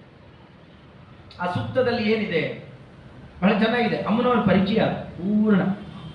ಅಹಂ ರುದ್ರೇ ಪೆರುವಸುಮಿಶ್ಚರಾಮಿ ಕೇಳ್ಕೊಳ್ತಾ ಬರ್ತಾರೆ. ಅಮ್ಮ ನೀನ್ ಯಾರು? ನಿನ್ ಪರಿಚಯ ಏನು? ನಾನ ಅಮ್ಮ ಅಮ್ಮ ಅಂತ ರುದ್ರದೇವರ ಗಣ, ರುದ್ರಗಣ ಅಂತ ಏಕಾದಶಿ ರುದ್ರರಿದ್ದಾರೆ, ದ್ವಾದಶ ಆದಿತ್ಯರು, ಅಷ್ಟ ವಸುಗಳು, ಹೀಗೆಲ್ಲ ಬೇಕಾಷ್ಟು 49 ಜನ ಮರುದ್ಗಣ, ಇವೆಲ್ಲರೂ ಕೂಡ ಅಮ್ಮ ಅಮ್ಮ ಅಂತ ಯಾರ ಹಿಂದೆ ಸುಳಿದಾಡ್ತಿರ್ತಾರಲ್ಲ, ಅಹಂ ಅವಳೇ ನಾನು. ಅಷ್ಟೇ ಅಲ್ಲ, ಯಂ ಕಾಮಯೇ ತಂ ತಂ ಉಗ್ರಂ ಕೃಣೋಮಿ ತಂ ಬ್ರಹ್ಮಾಣಂ ತಂ ಋಷಿಂ ತಂ ಸುಮೇಧ. ದೊಡ್ಡ ಋಷಿ ಪದವಿಗೆ ಬೇಕಾ? ದೊಡ್ಡ ದೊಡ್ಡ ರುದ್ರ, ಇಂದ್ರ, ಉಗ್ರ, ಋಷಿ ಯಾವ ಪದವಿಗೆ ಬೇಕಾದ್ರು ಆ ಪದವಿಗೆ ಬರುವ ಯೋಗ್ಯತೆ ಇರುವವನ್ನ ಆರಿಸಿ ಆರಿಸಿ ಅಲ್ಲಿಗೆ ತರ್ತೇನೆ. ಅಷ್ಟು ದೊಡ್ಡದು ನನ್ನ ಸಾಮರ್ಥ್ಯ. ಇದೆಲ್ಲ ಅಹಂ ರುದ್ರಾಯ ಧನುರಾತನೋಮಿ. ರುದ್ರದೇವರು ಇಡೀ ಪರ್ವತವನ್ನು ಬಿಲ್ಲು ಮಾಡಿಕೊಂಡು ಅಸುರರನ್ನು ಸಂಹಾರ ಮಾಡಿದ್ರಂತೆ. ಆ ಬಿಲ್ಲು ಕೊಟ್ಟವ ಯಾರು ಗೊತ್ತ? ನಾನೇ. ಹೀಗೆ ಮುಂದಿನ ಎಲ್ಲ ದೇವತೆಗಳಿಗೂ ಸಮಗ್ರ ಸಾಮರ್ಥ್ಯವನ್ನು ಕೊಟ್ಟವಳು ನಾನೇ. ಇದೆಲ್ಲ ನಿಂದೆ ಸ್ವಂತದ್ದ? ಬೇರೆ ಇನ್ಯಾರನ್ನ ಕೊಡ್ತಾರ? ಮಮ ಯೋನಿರಪ್ಸ್ವಾ ಅಂತ ಸಮುದ್ರೇ. ಅಲ್ಲಿ ಕಂಪ ಇದೆ, ಅಲ್ಲಿ ಕಂಪವನ್ನು ಹಾಕಿ ಮಾತಾಡ್ತಾರೆ. ಅದು ನಾಚಿಕೆಯನ್ನು ಸೂಚನೆ ಮಾಡುತ್ತೆ. ಹೀಗೆ ಕೇಳಿದ ತಕ್ಷಣ ಅಲ್ಲಿ ತನಕ ಭಾರಿ ಮಾತಾಡ್ತಾ ಇದ್ದವಳು ಅಷ್ಟೇ ಹೇಳಿದ ತಕ್ಷಣ ನಾಚ್ಕೊಂಡ್ಬಿಡ್ತಾಳೆ. ನಂದಲ್ಲ ಇದೆಲ್ಲ, ನಮ್ಮ ಯಜಮಾನರು ಬಿಡ್ತಾರೆ. ಮಮ ಯೋನಿ, ಇದಕ್ಕೆಲ್ಲ ಯೋನಿ ಅಂದ್ರೆ ಕಾರಣ. ಶಾಸ್ತ್ರ ಯೋನಿತ್ವ ಅಂದ್ರೆ ಅರ್ಥ ಕಾರಣ. ಶಾಸ್ತ್ರ ಕಾರಣಕವಾದ ಜ್ಞಾನ, ಶಾಸ್ತ್ರಜನ್ಯ ಜ್ಞಾನ ಅಂದ್ರೆ ಕಾರಣ ಅಂತ ಹೇಗಂತಾರೋ ಅಲ್ಲಿ ಯೋನಿ. ಮಮ ಯೋನಿ, ನನಗೂ ಇದಕ್ಕೆಲ್ಲ ಕಾರಣೀಭೂತವಾದ ಒಂದು ವಸ್ತು ಇದೆ, ಅದು ಸಮುದ್ರದ ಮಧ್ಯದಲ್ಲಿ ಮಲಗಿದೆ. ರೀತ್ಯಂತರದಲ್ಲಿ ಹೇಳಿದೇನು? ನಾರಾಯಣ ಆಪೋ ನಾರಾಯಣ ಪ್ರೋಕ್ತ ಆಪೋ ವೈ ನರಸೋ ನಮಃ. ನಾರಾಯಣ, ಇದಕ್ಕೆಲ್ಲ ಕಾರಣ ಯಾರು? ನಾರಾಯಣ ಅಂತ ಹೇಳ್ಕೊಳ್ತಾರೆ. ನಾಳೆ ಹೆಸರು ಹೇಳ್ಬಾರ್ತದೆ ಯಜಮಾನರು. ಅದಕ್ಕೆ ಸೂಚಕವಾದ ಅಪ್ಸು ಅಂತಹ ಸಮುದ್ರೆ, ಸಮುದ್ರೆ ಅಂತಹ ಅಪ್ಸು ಯಾರಿದ್ದಾರಲ್ಲ ಅವರೇನೆ ನಮ್ಗೆ ಇದಕ್ಕೆಲ್ಲ ಕಾರಣರಾದವರು. ಅಂದರೆ ನಾರಾಯಣ ನನ್ನ ಪತಿ. ಇದಿಷ್ಟನ್ನು ಕೂಡ ಸಂಗ್ರಹ ಮಾಡುವ ಶಬ್ದವೇ ಯಾವುದು? ಶ್ರೀಪತಿ, ಲಕ್ಷ್ಮೀಪತಿ, ಲಕ್ಷ್ಮೀಕಾಂತ, ಕಮಲಾಪತಿ. ಯಾವ್ದಾರ ಶಬ್ದದ್ದು ನೀವು ಎಷ್ಟು ಚೆನ್ನಾಗಿ ಸೂಚನೆ ಮಾಡುತ್ತೆ ಅಂದ್ರೆ, ಲೋಕದೃಷ್ಟಿಯಿಂದ ನೋಡಿ ಅದು ಇಂತಹ ಪತ್ನಿ ಪತಿ ಅಂತ ಹೇಳಿದ್ದಲ್ಲ. ಸುಲಭವಾಗಿ ಭಗವಂತನ ಪರಿಚಯ ಆಗಬೇಕು, ಅವನ ಸರ್ವೋತ್ತಮತ್ವದ ಪರಿಚಯ ಆಗಬೇಕು ಅಂದ್ರೆ ಲಕ್ಷ್ಮೀಪತಿ ಒಂದು ಶಬ್ದ ಸಾಕು. ಇಡೀ ಜಗತ್ತು ಲಕ್ಷ್ಮಿ ಲಕ್ಷ್ಮಿ ಅಂತ ಸಂಪತ್ತು ಬೇಕು ಅಂತ ಇಡೀ ಜಗತ್ತು ಅವನ ಕಾಲಿಗೆ ಬಿದ್ದರೆ ಅವಳು ಯಾರ ಕಾಲು ಒತ್ತಾ ಇದ್ದಾಳೆ? ಅಂದಮೇಲೆ ಅವಳಿಗೆ ರಮಾ ಅಂತ ಹೆಸರು. ಭಗವಂತನನ್ನ ಆರಾಧಿಸಿ ಅವನು ಕೊಡುವ ರಮಣ ಆನಂದವನ್ನ ಅನುಭವಿಸ್ತಾಳಾದ್ರಿಂದ ಅವಳಿಗೆ ರಮಾ ಅಂತ. ರಮತೆ ಅಸ್ಮಿನ್ ಇತಿ ರಮ. ಭಗವಂತನಲ್ಲೇ ಆನಂದ ಪಡ್ತಾಳಾದ್ರಿಂದಾಗಿ ರಮ ಅಂತ ಕರೀತಾರೆ. ಅದರಿಂದಾಗಿ ಅಂದರೆ ನಿತ್ಯ ಮುಕ್ತಳಿಗೂ, ಆಮೇಲೆ ಮುಕ್ತರಾದ ಮೇಲಲ್ಲ ನಾವೇನೋ ಈಗ ಕಷ್ಟ ಸಂಸಾರದಲ್ಲಿದ್ದೇವೆ, ಗ್ರಹಚಾರ ದೇವರನ್ನು ಹಿಡಿಲೇಬೇಕಲ್ರಿ, ಏನ್ ಮಾಡೋದು, ಮುಕ್ತರಾದ್ಮೇಲೆ ಬೇಕಾದ್ರೆ ಬಿಟ್ಬಿಡೋಣ ಅನ್ನೋ ಹಾಗಿಲ್ಲ. ಆ ಒಂದು ಕಾಲಕ್ಕೆ ಮುಕ್ತರಾಗುವರಲ್ಲ, ನಿತ್ಯ ಮುಕ್ತಳು ಆನಂದ ಪಡ್ತಾ ಇರೋದು ಭಗವಂತನಿಂದಲೇ, ಬೇರೆದ್ರಿಂದ ಅಲ್ಲ. ಅವನ ಅರ್ಥ ಮಾಡಿಕೊಂಡು ಅವನನ್ನು ತಿಳಿದು ಅವನನ್ನು ಸಂತೋಷಪಡಿಸಿದಾಗ ಆಗುವ ಆನಂದ ಬೇರೆದ್ರಿಂದ ಇಲ್ಲ ಅಂತ ಪರಿಚಯ ಮಾಡಿಸುವ. ಅಂದ್ರೆ ಎಷ್ಟು ದೊಡ್ಡ ಪ್ರಮೇಯ ಅರ್ಥ ಆಗುತ್ತೆ ನಮಗೆ. ಸುಲಭವಾಗಿ ಎಲ್ಲರಿಗಿಂತ ಲಕ್ಷ್ಮೀದೇವಿ ಮೇಲಿದ್ದಾಳೆ, ಅವಳ ಮೇಲೆ ಭಗವಂತ ಇದ್ದಾನೆ. ಇದನ್ನು ತೋರಿಸಿಕೊಡುವ ಪ್ರಮೇಯ ಆದ್ದರಿಂದ ಆಚಾರ್ಯರಾಗಲಿ ಟೀಕಾಟಿತ್ಪಾದರಾಗಲಿ, ಅದರಂತೆ ವ್ಯಾಸರಾಜರಾಗಲಿ, ನೌಮಿ ಲಕ್ಷ್ಮೀ ಸಹಾಯಂ ಅಂತ ವ್ಯಾಸರಾಜರು, ಅದರಂತೆ ಮಂತ್ರಾಲಯ ಪ್ರಭುಗಳಾಗಲಿ, ವಾದಿರಾಜರಾಗಲಿ, ಎಲ್ಲ ಜ್ಞಾನಿಗಳು ಯಾಕೆ ಅದನ್ಯಾನುಸರಣ ಮಾಡಿದರು? ಪರಮಾತ್ಮನನ್ನ ಅತ್ಯಂತ ಸುಲಭವಾಗಿ ಸರ್ವೋತ್ತಮ ಅಂತ ಸ್ಥಾಪನೆ ಮಾಡುವ ವಿಶೇಷ. ಅದಕ್ಕೆ ಅದನ್ನೇ ಹೇಳಿದರು. ಶ್ರೀಮಾನ್ ಪೂರ್ವಂ ಪ್ರಜಾತಃ. ಇನ್ನೂ ಒಂದು ಪಾಠ ಇದೆ. ಪೂರ್ವಂ ಅನ್ನೋ ಜಾಗದಲ್ಲಿ ವಿಷ್ಣು ಅಂತಲೂ ಪಾಠ ಇದೆ. ಅಂದರೆ ಹೆಚ್ಚು ಅವರ ಮಕ್ಕಳೇ ವ್ಯಾಖ್ಯಾನ ಮಾಡಿದ್ದಾರೆ. ಲಕ್ಷ್ಮೀನಾರಾಯಣಾಚಾರ್ಯರು ಅಂತ ಮಂತ್ರಾಲಯ ಪ್ರಭುಗಳ ಮಕ್ಕಳು, ಅವರಿಗೆ ಹೆಸರಿಟ್ಟಿದ್ದು ಹಾಗೆ ಇಟ್ಟಿದ್ದಾರೆ. ಲಕ್ಷ್ಮೀನಾರಾಯಣ, ಬರೀ ನಾರಾಯಣ ಅಂತ ಹೆಸರು ಇಡಲಿಲ್ಲ, ಲಕ್ಷ್ಮೀನಾರಾಯಣ. ಅವರು ಇದಕ್ಕೆ ವ್ಯಾಖ್ಯಾನ ಮಾಡಿದ್ದಾರೆ. ರಾಮಚಾರಿತ್ರ ಮಂಜರಿಗೆ, ಕೃಷ್ಣಚಾರಿತ್ರ ಮಂಜರಿಗೆ, ಮಹಾಭಾರತ ತಾತ್ಪರ್ಯ ನಿರ್ಣಯಕ್ಕೆ ಭಾವಸಂಗ್ರಹ ಅಂತ ಎಷ್ಟು ಅಧ್ಯಾಯ ಇದೆ, ಒಂದೊಂದು ಅಧ್ಯಾಯದ್ದು ಸಾರಾಂಶವನ್ನು ಗ್ರಹಣ ಮಾಡ್ತಾರೆ. ಅದೊಂದು ಅದ್ಭುತವಾದ ಕೃತಿ. ಇವೆಲ್ಲ ದಾಖಲೆಯ ಕೃತಿಗಳು. ಈ ಎಲ್ಲದಕ್ಕೂ ಮತ್ತೆ ಋತುಭಾಷ್ಯ, ಟೀಕಾಕ್ಕೆ ಟಿಪ್ಪಣಿ, ಇದೆಲ್ಲ ಗ್ರಂಥಗಳನ್ನು ರಚನೆ ಮಾಡಿದ್ದಾರೆ ಲಕ್ಷ್ಮೀನಾರಾಯಣಾಚಾರ್ಯರು. ಅವರು ಪಾಠವನ್ನು ಉಲ್ಲೇಖ ಮಾಡೋದು ಅದನ್ನು, ಪೂರ್ವಂ ಅನ್ನೋ ಪಾಠವನ್ನು. ವಿಷ್ಣು ಅಂತನ್ನೋ ಪಾಠವನ್ನು ಆಧರಿಸುವಲ್ಲ, ಅದು ಗೊತ್ತಾಗುತ್ತೆ. ಅಂತಹದ್ದು ಅಲ್ಲಿ ಪೂರ್ವ ವಿಷ್ಣು ಅಂತಂದಾಗಂತೂ ಇನ್ನೇನು ಹೆಚ್ಚು ಹೇಳೋಷ್ಟಿಲ್ಲೇ ಇಲ್ಲ. ಯಾರವರು? ಶ್ರೀಮಾನ್ ವಿಷ್ಣು. ಶ್ರೀಮಾನ್ ಅಂದ ತಕ್ಷಣ ಮತ್ತೆ ಇನ್ಯಾರೋ ಅಂತ ತಿಳ್ಕೊಂಡ್ಬಿಡ್ಬೇಡ್ರಿ. ಪ್ರಸಿದ್ಧ ಶಬ್ದ, ತತ್ರ ಪ್ರಸಿದ್ಧ ಶಬ್ದವನ್ನು ಅಲ್ಲಿ ವಿನಿಯೋಗ ಮಾಡ್ತಾ ಭಗವಂತನೇ ಶ್ರೀಹರಿಯೇ ಇಲ್ಲಿ ಅವತಾರ ಮಾಡಿದ, ಅಲ್ಲಿ ವಿವಾದವೇ ಇಲ್ಲ. ಆದರೆ ಪೂರ್ವಂ ಅನ್ನುವ ಪಾಠ ಏನಿದೆ ಅದು ನೆನ್ನೆ ಹೇಳಿದಂತೆ ಅದು ತ್ರೇತಾಯಾಮ್. ಯಾವ ತ್ರೇತಾಯುಗ? ಒಂದೇ ಸತಿ ತ್ರೇತಾಯುಗ ಬಂದು ಹೊರಟೋದ್ರೆ ಪರವಾಗಿಲ್ಲ. ಒಂದು ಮನ್ವಂತರದಲ್ಲಿ 71 ಆವೃತ್ತಿ ತ್ರೇತಾಯುಗ ಬರುತ್ತೆ. ಚತುರ್ಮುಖ ಬ್ರಹ್ಮದೇವರು ಒಂದು ದಿವಸ ಅಲ್ಲ, ಒಂದೇ ಒಂದು ಮನ್ವಂತರದಲ್ಲಿ 71 ಸತಿ ಬರುತ್ತೆ. ಚತುರ್ಮುಖ ಬ್ರಹ್ಮದೇವರ ಒಂದು ಹಗಲಲ್ಲಿ 1000 ತ್ರೇತಾಯುಗ ಬರುತ್ತೆ. ಮಹಾಯುಗಗಳು 1000, ಆಮೇಲೆ ಕೃತಯುಗ 1000 ಬಾರಿ, ತ್ರೇತಾಯುಗ 1000 ಬಾರಿ, ದ್ವಾಪರ, ಕಲಿ, ಇವೆಲ್ಲ 1000 ಬಾರಿ ಬರಬೇಕು. ಯಾವ ತ್ರೇತಾಯುಗದಲ್ಲಿ ರಾಮಾವತಾರ? ನಮಗೆ ತೋರಿಸ್ಕೊಟ್ರು. ಪೂರ್ವಂ ಪ್ರಜಾತಃ. ಈಗಿಂದಲ್ಲಪ್ಪ, ಹಳೆ ಹಿಂದಿನ ತ್ರೇತಾಯುಗ. ಎಲ್ಲಾ ತ್ರೇತಾಯುಗದಲ್ಲೂ ರಾಮಾವತಾರ ಆಗೋಲ್ಲ. ಶ್ರೀನಿವಾಸ ಕಲ್ಯಾಣದಲ್ಲಿ ಇದಕ್ಕೆ ಸೂಚಕವಾದ ಎಷ್ಟೋ ಅಂಶಗಳಲ್ಲಿದ್ದಾರೆ.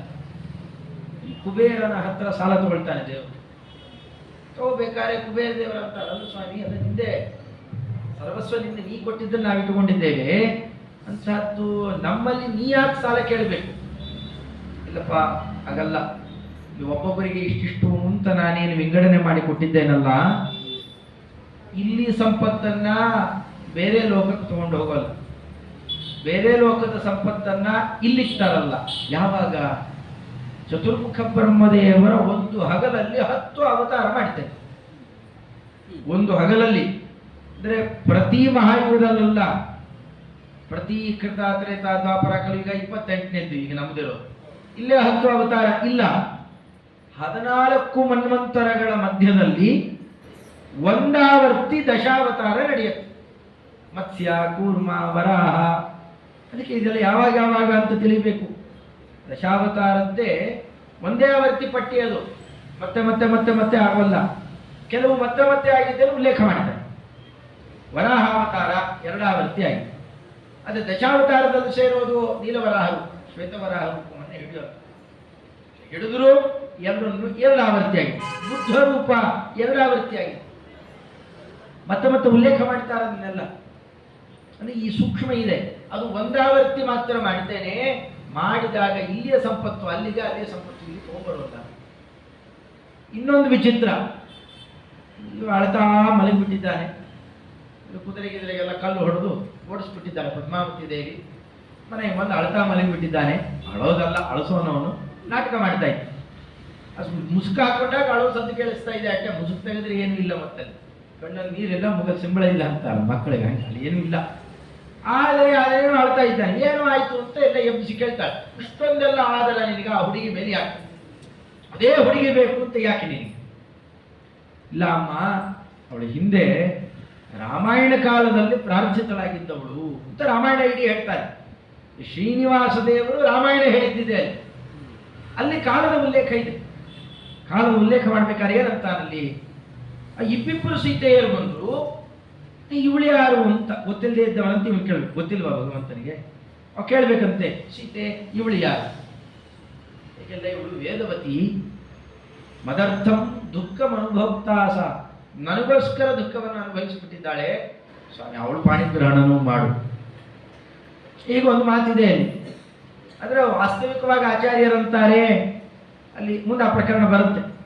ಸೀತಾ ಕೃತಿ ಒಳಗಡೆ ಮಾತಾಡಲಿಕ್ಕೆ ಇಂದ್ರದೇವರಿದ್ರು ಅಷ್ಟೇ ಹೇಳಿ ಬಿಡೋಲ್ಲ. ದೇವ್ಯಾಶ್ಚ ಸನ್ನಿಧಿಯುತಾಂ ವ್ಯವಹಾರ ಸಿದ್ಧಿಯೈ, ಅಲ್ಲೊಬ್ಬ ದೇವಿ ಇದ್ಲು. ನಿರುಪಪದ ದೇವಿ ಎಂದರೆ ಯಾರನ್ನ ಹೇಳ್ತಾರೆ? ಈಗ ದೇವಿ ನಾರಾಯಣಂ ನಮಸ್ಕೃತ್ಯ ನರಂಚೈವ ನರೋತ್ತಮಂ ದೇವೀಂ. ಯಾರ ದೇವಿ? ಪಾರ್ವತಿ ದೇವಿ, ಶಚಿ ದೇವಿ, ಉಷಾದೇವಿ, ಯಾವ ದೇವಿನೂ ಅಲ್ಲ. ಬರೀ ದೇವಿ ಅಂದರೆ ಯಾರು? ಲಕ್ಷ್ಮೀ ದೇವಿ ಅಷ್ಟೇ.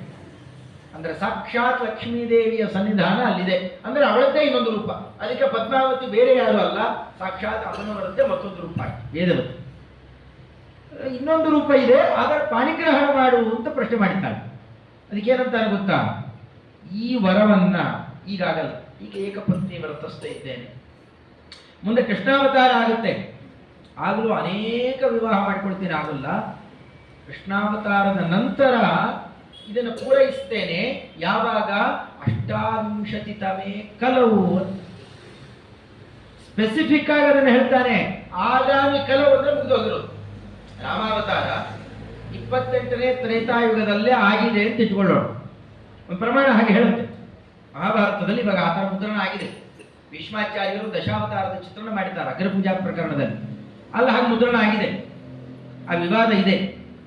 ಅದು ನಿಜನೇ ಆಗಿದ್ದಿದ್ರೆ ವಿಚಿತ್ರ ಅಂದ್ರೆ ಹರಿವಂಶದಲ್ಲಿ 24 ಅಂತ ಹೇಳ್ತಾರೆ. ಮಹಾಭಾರತದ ಕೆಲ ಭಾಗ ಅಲ್ಲಿ ಬೇರೆ ಇದೆ. ಅಲ್ಲಿ ವಿರೋಧ ಬಂದಿದೆ. ಯಾರೋ ಸೇರಿಸಿರ್ತಾರೆ, ಯಾವುದೋ ಒಂದನ್ನಾರು ಯಾರು ಸೇರಿಸಿರ್ಬೇಕು. ಯಾಕಂದ್ರೆ ವೇದವ್ಯಾಸ ದೇವರೇ ಎರಡೆರಡು ವಿರುದ್ಧ ಮಾತಾಡಲಿಕ್ಕೆ ಸಾಧ್ಯ ಇಲ್ಲ.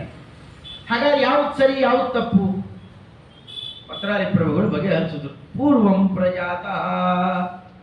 ನೋಡಿ, ಇದೆಲ್ಲ ಕಥೆಯನ್ನು ನೋಡಿದ್ರೆ ಅಲ್ಲಿ ಅರ್ಥ ಆಗುತ್ತೆ ನಮಗೆ. ಇದು ಯಾವಾಗ ಆಯ್ತು ಹಾಗಾದ್ರೆ? ಅಲ್ಲಂತ ಶ್ರೀನಿವಾಸ ದೇವರು ನಾ ಹಿಂದೆ ಹೇಳಿದ್ದೆ ರಾಮಾವತಾರದಲ್ಲಿ 28ನೇ ಕಲಿಯುಗದಲ್ಲಿ ನಿನ್ನ ಈ ಪ್ರಾರ್ಥನೆಯನ್ನ ನೆರವೇರಿಸ್ತೇನೆ. ಅದು 24 ಆಗಿರಲಿಲ್ಲ ಅಂತ ಆಗಿದ್ರೆ 28 ಅಂತ ನಿರ್ದೇಶ ಯಾಕೆ ಮಾಡಬೇಕಾಗಿತ್ತು? ಮುಂದಿನ ಕಲಿಯುಗ ಬರುತ್ತಲ್ಲ, ಇದಾದ ತಕ್ಷಣ ಕಲಿಯುಗ ಬರುತ್ತೆ. ಈ ತ್ರೇತ ದ್ವಾಪರ ಆ ಕಲಿಯುಗದಲ್ಲಿ ಪೂರೈಸ್ತೇನೆ, ಮುಗಿದು ಹೋಗ್ತಿತ್ತು. 28 ಅಂತ ಆ ಸಂಖ್ಯೆಯನ್ನು ನಿರ್ದೇಶ ಮಾಡಲಿಕ್ಕೆ ಕಾರಣ ಅದು 24ರಲ್ಲಿ ನಡೆದಿದ್ದರೆ ಮಾತ್ರ ಉಚಿತ ಆಗುತ್ತೆ. ಇದರ ಸಂಖ್ಯಾ ನಿರ್ದೇಶಕ್ಕೆ ಔಚಿತ್ಯ ಇಲ್ಲ. ಅಂದರೆ ಇವನ್ನೆಲ್ಲ ಗಮನಿಸಿದಾಗ ಮಂತ್ರಾಲಯ ಪ್ರಭುಗಳು ಅದಕ್ಕೇನೆ ಪೂರ್ವಂ ಪ್ರಜಾತ, ಈ ತ್ರೇತಾಯುಗ ಅಲ್ಲ, ನಮ್ಮ ಬೆನ್ನಿಂದ ಬಂದ ತ್ರೇತಾಯುಗ ಅಲ್ಲ, ಅದಕ್ಕಿಂತಲೂ ಪೂರ್ವದ್ದು. ಯಾವಾಗ ಅಂತ ಪ್ರಮಾಣ ಹೇಳ್ತಾ ಇದ್ದ ಹರಿವಂಶ. ಚತುರ್ವಿಂಶೆ ಮಹಾಯುಗೇ.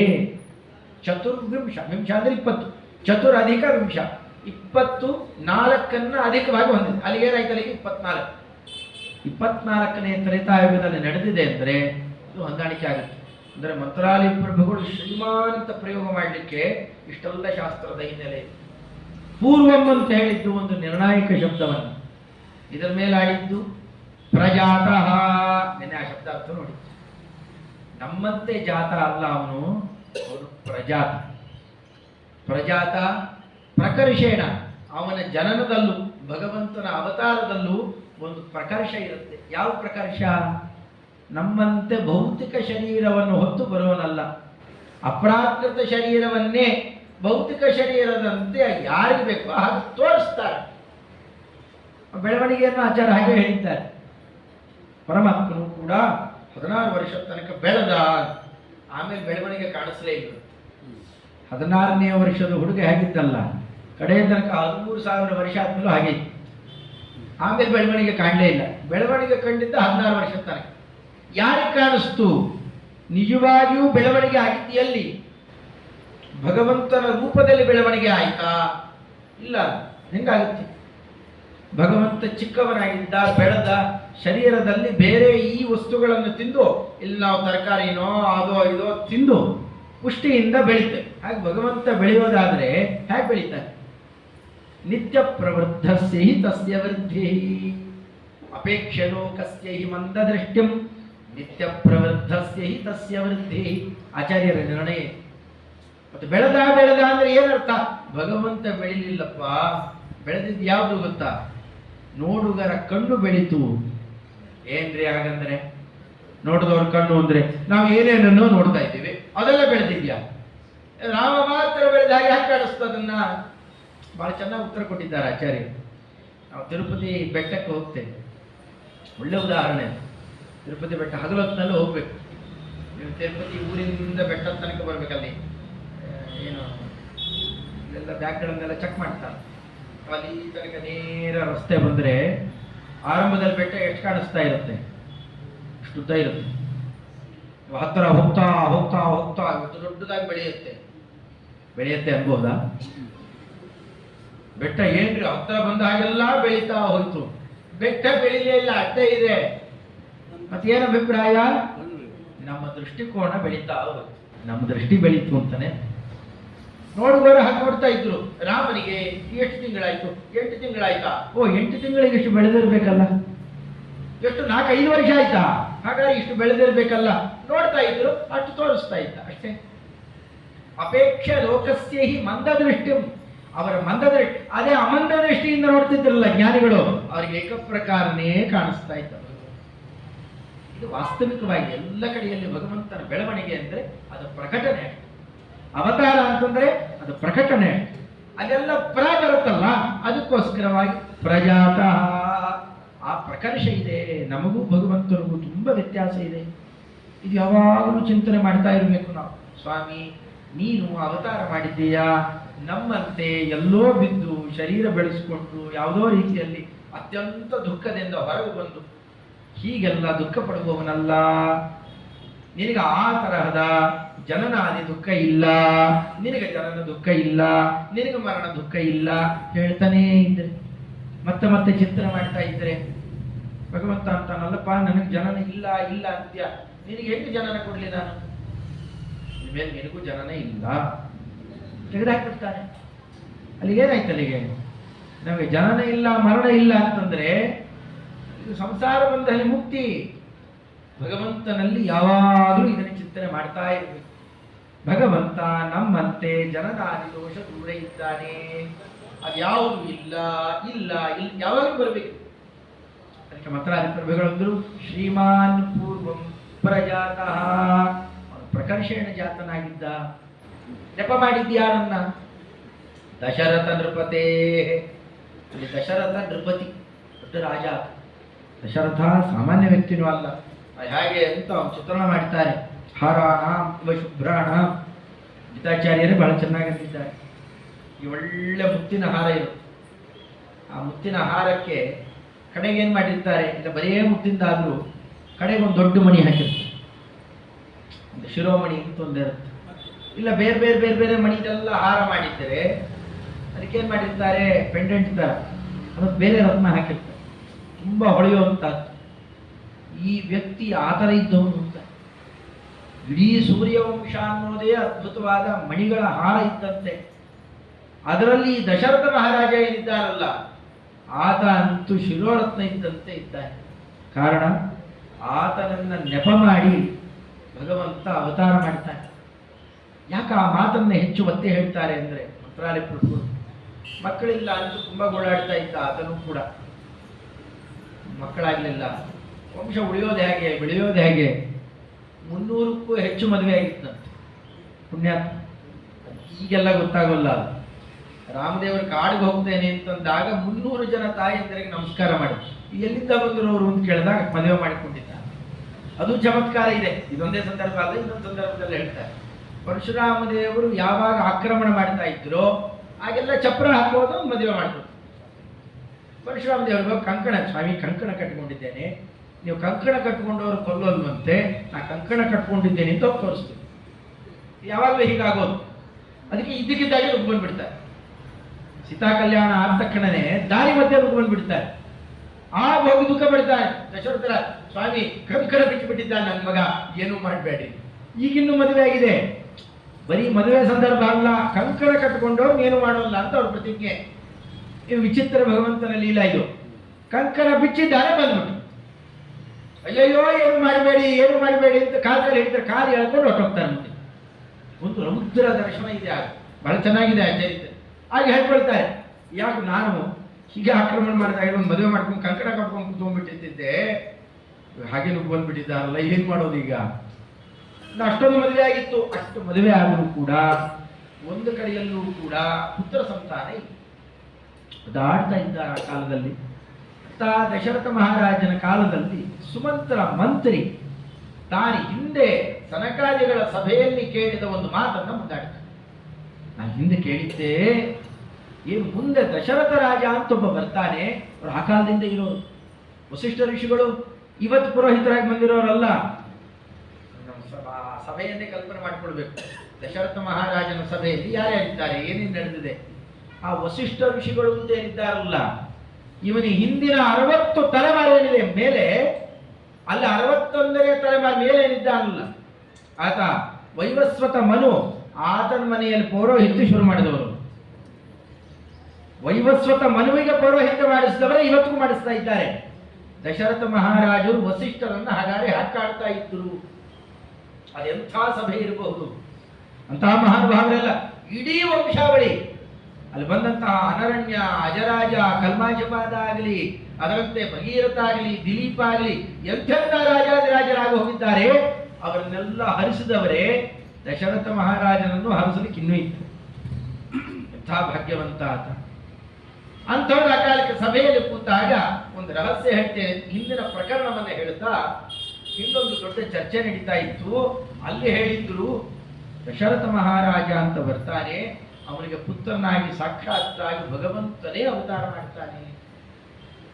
ಅವತ್ತು ಆ ಸತ್ಯವನ್ನು ಹೊರ ಹಾಕ್ತಾನೆ. ಹಾಗಾಗಿ ಹೇಗಾಗುತ್ತಿದ್ದ ಭಗವಂತನೇ ನಮ್ಮಲ್ಲಿ ಮತ್ತೆ ಬರಬೇಕಾದ, ಅಲ್ಲಿ ಯಾವ ಕೊರತೆನೂ ಇಲ್ಲ. ಎಲ್ಲ ಆಸೆ ಇರುತ್ತೆ. ಏನಿರುತ್ತೆ, ಒಳ್ಳೆ ಮಗು ಆಗ್ಬೇಕಿತ್ತು. ಗೃಹಸ್ಥಾಶ್ರಮಗಳಿಗೆ ಆಸೆ ಇರುತ್ತೆ, ಒಳ್ಳೆ ಮಗು. ಎಂಥ ಮಗು ನೋಡ್ಲಿಕ್ಕೆ ಬಹಳ ಚೆನ್ನಾಗಿರ್ಬೇಕು, ಒಳ್ಳೆ ಲಕ್ಷಣಭರಿತವಾಗಿರ್ಬೇಕು. ಅಂಗ ವ್ಯಂಗ ಏನು ವ್ಯತ್ಯಾಸ ಆಗಿಬಿಡಬಾರ್ದು. ಮತ್ತೆ ಒಳ್ಳೆ ಧ್ವನಿ, ಒಳ್ಳೆ ಸಂಗೀತ, ಸಾಹಿತ್ಯ, ಕಲೆಗಳನ್ನು ಕಲಿಯುವವನು, ಕೀರ್ತಿವಂತನಾಗುವವನು, ಶ್ರೀಮಂತನಾಗಿ, ಆರೋಗ್ಯವಂತನಾಗಿ, ಆಯುಷ್ಯವಂತನಾಗಿರಬೇಕು. ಸಾಧಾರಣ ನಾವೆಲ್ಲ ಲೆಕ್ಕಾಚಾರ ಹಾಕೋದು, ಇದರ ಮೇಲೆ ಲೆಕ್ಕಾಚಾರ ಹಾಕ್ತಾರೆ ಜ್ಞಾನಿಗಳು. ತರಾಕ ಯಯೇವ ನರಕಾತ್ ಸಹಿಪುತ್ರ ನಾಮ ಮುಖ್ಯಾವನಂ ನ ಸುಲಭಂ ಪುರುಷಾದ ಪೂರ್ಣ. ಈ ಅಯೋಗ್ಯ ಮಕ್ಕಳಾಗಿಬಿಟ್ರೆ, ಮಕ್ಕಳಾಗದೆ ಇರೋದು ಒಳ್ಳೆಯದು. ಯದ್ವಾತತ್ವ ಅಪಕೀರ್ತಿಯನ್ನು ತಂದು ಮಾಡಬಾರದು ಮಾಡಿ ನಮಗೆ ಸದಾ ನೋವು ಕೊಡುವಂತಹ ಮಕ್ಕಳಾಗುವುದಕ್ಕಿಂತ ಮಕ್ಕಳೇ ಆಗದೇ ಇದ್ದವರು ಒಳ್ಳೆ ಪುಣ್ಯವಂತರು. ಆ ಮಾತು ಬಂದಿದೆ. ಅದರಿಂದಾಗಿ ಮಕ್ಕಳಾಗಬೇಕು ಅಂತ ಯಾಕೆ ಬಯಸ್ತಾರೆ? ಸದ್ಗತಿಯಾಗಿ ನಾವು ಎಲ್ಲ ಬಿಟ್ಟು ಹೋಗ್ತೇವೆ. ನಾವು ಏನೇನು ಸಂಪತ್ತು ಗಿಂಪತ್ತು ಎಲ್ಲ ಗಳಿಸಿ ಹೋಗಿದ್ದೇವೆ. ಇವತ್ತಿನ ದೃಷ್ಟಿ ಆಸ್ತಿ ಅಂತ ನೆಲ್ಲ ಗಳಿಸಿ ಯಾರು ಕೊಡ್ತೇವೆ? ಮಕ್ಕಳಿಗೆ ಯಾಕೆ ಕೊಡ್ತೇವೆ? ತಿಂದ್ಕೊಂಡು ಉಂದ್ಕೊಂಡು ಮಜಾ ಮಾಡುವಂತನ? ನೋಡಪ್ಪ, ನಾನು ಬೇಕಾದ ಸಂಪತ್ತಿತ್ತು, ದಾನ ಮಾಡ್ತಾ ಇದ್ದೆ, ಧರ್ಮ ವ್ಯಾಪಾರಗಳನ್ನು ನಡೆಸ್ತಾ ಇದ್ದೆ, ಮನೆಗೆ ಬ್ರಾಹ್ಮಣೋತ್ತಮನ ಕರೆಸಿ ಆರಾಧನೆ ಮಾಡ್ತಾ ಇದ್ದೆ, ಹೊತ್ತೊತ್ತಿಗಿಂತಿಂತ ದೇವತಾರಾಧನೆ ಎಲ್ಲ ಮಾಡ್ತಾ ಇದ್ದೆ. ಈ ಸಂಪತ್ತನ್ನು ಬಳಕೆ ಮಾಡಿ ಇನ್ಮೇಲೆ ನೀನು ಅದನ್ನು ಮಾಡು. ನಾನು ಇಲ್ಲದೇ ಇದ್ದಾಗಲೂ ಕೂಡ, ನಾನು ಹೋದ ಮೇಲೂ ಮನೆಯಲ್ಲಿ ಅದನ್ನು ನಡಿ. ನಾ ಹೇಗೆ ನಮ್ಮಪ್ಪನನ್ನು ಅವರಪ್ಪನನ್ನು ಉದ್ದೇಶ ಮಾಡಿ ಅವರ ಸದ್ಗತಿಗೆ ಅಂತ ಆರಾಧನೆ ಮಾಡ್ತಾ ಇದ್ದೇನೆ, ಪಿತೃಗಳ ಆರಾಧನೆ, ಹಾಗೆ ನೀನು ಮಾಡು, ನಾನು ಸದ್ಗತಿ ಕಾರಣನಾಗು. ಇವೆಲ್ಲ ಉದ್ದೇಶದಿಂದಾಗಿ ಮನೆಯಲ್ಲಿ ಸಂಪತ್ತು ಗಳಿಸ್ತಾರೆ. ಹೌದಾ? ಸರಿಯಾಗಿ ಹಂಚಿ ಹೋಗ್ತಾರೆ. ಇವೆಲ್ಲ ಕ್ರಮ. ಅವೆಲ್ಲ ಯಾಕೆ ಮಾಡ್ತಾರೆ? ಈಗ ಸದ್ವಿನಿಯೋಗ ಆಗ್ತಾ ಇರುವ ಸಂಪತ್ತೇ ಮುಂದೂ ಸದ್ವಿನಿಯೋಗ ಆಗಲಿ ಅದನ್ನು ನೋಡ್ಕೊಂಡು ಹೋಗೋ ಮಕ್ಕಳು ಬಂದರೆ ಮಕ್ಕಳು ಅಂತಾರೆ. ನಿಜವಾಗಿ ಹೇಳಬೇಕಾದ್ರೆ ಸಂಸ್ಕೃತದಲ್ಲಿ ಪುತ್ರ, ಪುತ್ ನರಕ. ಆದ್ದರಿಂದ ಯಾರು ತರಾಟಿ ಅಲ್ಲಿಂದ ದಾಟಿಸಿ ಬಿಡ್ತಾನೋ ಅವನು ಪುತ್ರ. ಅಂತಹ ಮಕ್ಕಳಾಗಲಿ ಅಂತ ಬಯಸ್ತಾರೆ ಹೊರತು ಇಲ್ಲದೆ ಇದ್ದರೆ ಅವನು ಸುತ ಅಂತ ಕರೀತಾರೆ. ವ್ಯತ್ಯಾಸ ಇದೆ ಶಬ್ದಕ್ಕೆ. ನೀವು ಸುಮ್ಮನೆ ಕೋಶ ತೆಗೆದ್ರೆ ಏನಿರುತ್ತೆ? ಸುತಃ, ಪುತ್ರ, ಸೂನು ಅಂತೆಲ್ಲ ಆತ್ಮಜ ಅಂತ ಒಟ್ಟಿಗೆ ಕೊಟ್ಟಿರ್ತಾರೆ. ಅರ್ಥ ಬೇರೆ ಬೇರೆ. ಪುತ್ರ ಅಂತಂದ್ರೆ ನರಕವನ್ನು ದಾಟಿಸುವವನು. ಸುತ ಅಂದ್ರೆ ಹಡದಾಗ ಬಂದವನು. ಸೂಯತೆ ಕ್ಷೂಯಿ ಪ್ರಾಣಿ ಗರ್ಭ ವಿಮೋಚನೆ. ಗರ್ಭ ಸೋರಿದಾಗ ಕೆಳಗೊಂದು ಬಿದ್ದಂತಹದ್ದು ಅಷ್ಟೇ. ಆ ತಾಯಿ ಅದರಲ್ಲೂ ಏನೋ ಒಂದಿಷ್ಟು ಹುಳಗಳು ಬರ್ತಾರೆ. ಇವನು ಹಾಗಾಗ್ಬಿಡ್ಬಾರ್ದು. ಅದಾಗಬಾರ್ದು ಅಂತಿದ್ರೆ ಅಂತಹ ಯೋಗ್ಯ ಪುತ್ರ ಬೇಕು. ಆ ಬಯಕೆ ಇರುತ್ತೆ ಸಜ್ಜನರಿಗೆ, ಒಳ್ಳೆ ಪುತ್ರ ಬೇಕು, ಸುತ ಬೇಕು ಅಂತಲ್ಲ, ಪುತ್ರ ಬೇಕು ಅಂತಲೇ ಬಯಸ್ತಾರೆ ಸಜ್ಜನರು. ಹಾಗಾದ್ರೆ ಏನ್ ಮಾಡಬೇಕು? ಅದಕ್ಕೆ ಸುತಕಾಮೇಷ್ಟಿ ಯಾಗ ಅನ್ನಲ್ಲ, ಅದನ್ನು ನಂದನ ಕಾಮೇಷ್ಟಿ ಯಾಗ ಅದು ಯಾವುದೂ ಇಲ್ಲ ನೋಡಿ. ಶಬ್ದ ಎಷ್ಟು ಚೆನ್ನಾಗಿದೆ, ಪುತ್ರ ಕಾಮೇಷ್ಟಿ ಯಾಗ. ಅದು ಯಾರ್ಯಾರೋ ಮಾಡಿದ್ರೆ ಆಗೋಲ್ಲ, ಭಗವಂತನಿಗೆ ಪ್ರಿಯರಾದವರು ಅಂಥವರೊಬ್ರು ಇದ್ದಾರೆ, ಅಂಥವ್ರನ್ನ ಕರೆಸಿ ಮಾಡು, ಆಗ ನಡೆಯುತ್ತೆ. ಅಂದ್ರೆ ಈ ದಶರಥ ನೃಪತೆ ಇಲ್ಲಿ ಪ್ರಯೋಗ ಮಾಡ್ತಾರಲ್ಲ, ಈ ದಶರಥ ನೃಪತಿಯ ಮೊದಲೇನೆ ಆ ಹೆಸರು ದೇವತಾ ಲೋಕದಲ್ಲಿ ಮೊದಲೇ ಕೀರ್ತಿತ ಆಗಿತ್ತು. ಏನ್ ಮಾಡಬೇಕು ಅನ್ನೋ ಉಪಾಯ ಮೊದಲೇ ಗೊತ್ತಾಗಿತ್ತಲ್ಲಿ. ಅದನ್ನೆಲ್ಲ ಸುಮಂತ್ರ ಇಲ್ಲಿ ತೋರಿಸಿಕೊಟ್ಟಾಗ ಆಗ ಋಷ್ಯಶೃಂಗ ಋಷಿಗಳನ್ನ ಕರೆಸ್ತಾರೆ. ಯಾರು, ಎಲ್ಲಿದ್ರು, ಒಂದು ದೊಡ್ಡ ಪ್ರಕರಣ ರಾಮಾಯಣದಲ್ಲಿ ಅದೆಲ್ಲ ವಿಸ್ತಾರವಾದ ಕ್ರಮದಲ್ಲಿ ಬಂದಿದೆ. ವಿಭಾಂಡಕಾಂತ ಋಷಿಗಳು ಇಷ್ಟು ತಪೋ ವಿಶೇಷವನ್ನು ಇಟ್ಟು ಆತನನ್ನು ಬೆಳೆಸಿದ್ರಂತೆ. ಸ್ತ್ರೀ ಸಂಪರ್ಕವೇ ಸ್ತ್ರೀ ಆಗಲಿ ಅಥವಾ ಆಕರ್ಷಣೀಯ ಭೋಗ ವಸ್ತುಗಳು ಯಾವುದು ದೃಷ್ಟಿಗೆ ಬೆಳೆಬಾರದು, ಅದರ ಬಯಕೆ, ಅದರ ಪರಿಚಯವೇ ಇಲ್ಲದೆ ಇದ್ದಂತೆ ಕೇವಲ ಇಂದ್ರಿಯ ನಿರೋಧದಿಂದ ಭಗವದಾರಾಧನೆಯಲ್ಲೇ ಆಸಕ್ತನಾಗಿ ಆತ ಅದರ ಪರಿಚಯ ಆಗೋದ್ರೊಳಗೆ ತಪಸ್ವಿ ಆಗಿಬಿಡ್ಬೇಕು. ಇಲ್ಲಾಂದ್ರೆ ನಾವು ತಪಸ್ಸು ಮಾಡ್ಬೇಕಾದ್ರೆ ಅವೆಲ್ಲ ಆ ಕಡೆಗೆ ಈ ಕಡೆಗೆ ವಿಚಲನ ಮಾಡುತ್ತೆ. ಅಂಥ ದೊಡ್ಡ ತಪಸ್ವಿ ಶಾಂತಾಪತಿ, ಅವನ್ನ ಹಾಗೆ ಕರೆಯೋದು. ನಾನು ಆ ಕಾಲಕ್ಕೆ ಮತ್ತೊಂದು ರಾಜ್ಯಕ್ಕೆ ಕರೆಸ್ತಾರೆ, ಹತ್ತದ ರಾಜ್ಯಕ್ಕೆ. ಆ ಕರೆಸಬೇಕಾಗಿದ್ದರೆ ಮಳೆಯೇ ಇಲ್ಲ, ಅಲ್ಲಿ ವಿಚಾರ ಮಾಡ್ತಿದ್ರಂತೆ. ಹಾಗೆಲ್ಲ ಉಪಾಯ ಮಾಡಿ ವಿಭಾಂಡಕರು ಯಾವಾಗಿರೋಲ್ಲ ಆವಾಗ ಗಣಿಕಾ ಸ್ತ್ರೀಯರನ್ನ, ಆ ವಾರಂಗನೆ ಅಂದ್ರೆ ಆ ಊರಿನ ವೇಶ್ಯ ಸ್ತ್ರೀಯರನ್ನ ಕಳಿಸಿ ಉಪಾಯ ಮಾಡಿ ಅವ್ರನ್ನ ಕರೆಸ್ಕೊಂಡ್ಬಿಡ್ತಾರೆ. ವಿಭಾಂಡಕರು ಶಾಪ ಕೊಡ್ಲಿಕ್ಕೆ ಹೋಗಿದ್ರು. ಅಷ್ಟರೊಳಗೆ ತನ್ನ ಮಗಳನ್ನೇ ಕೊಟ್ಟು, ಶಾಂತಾದೇವಿ, ಅವಳು ದಶರಥ ರಾಜನ ಮಗಳೇ, ದತ್ತು ಕೊಟ್ಬಿಟ್ಟಿದ್ದಾಳೆ, ಅವಳನ್ನು ಕೊಟ್ಟು ಮದುವೆ ಮಾಡಿರ್ತಾರೆ. ಅದನ್ನೆಲ್ಲ ನೋಡಿ ಅವರ ಉನ್ನತ ಸ್ಥಾನ, ಅವರ ತಪಸ್ಸು ವಿನಿಯೋಗ, ಅವರ ಹೆಜ್ಜೆ ಇಟ್ಟರಂತೆ. ಹೆಜ್ಜೆ ಇಟ್ಟಿದ್ದಷ್ಟೇ ಊರಿಗೆ ಮಳೆ ಸುರಿತು. ಬೇರೆ ಇನ್ನೇನು ಮಾಡೋದು ಬೇಡ.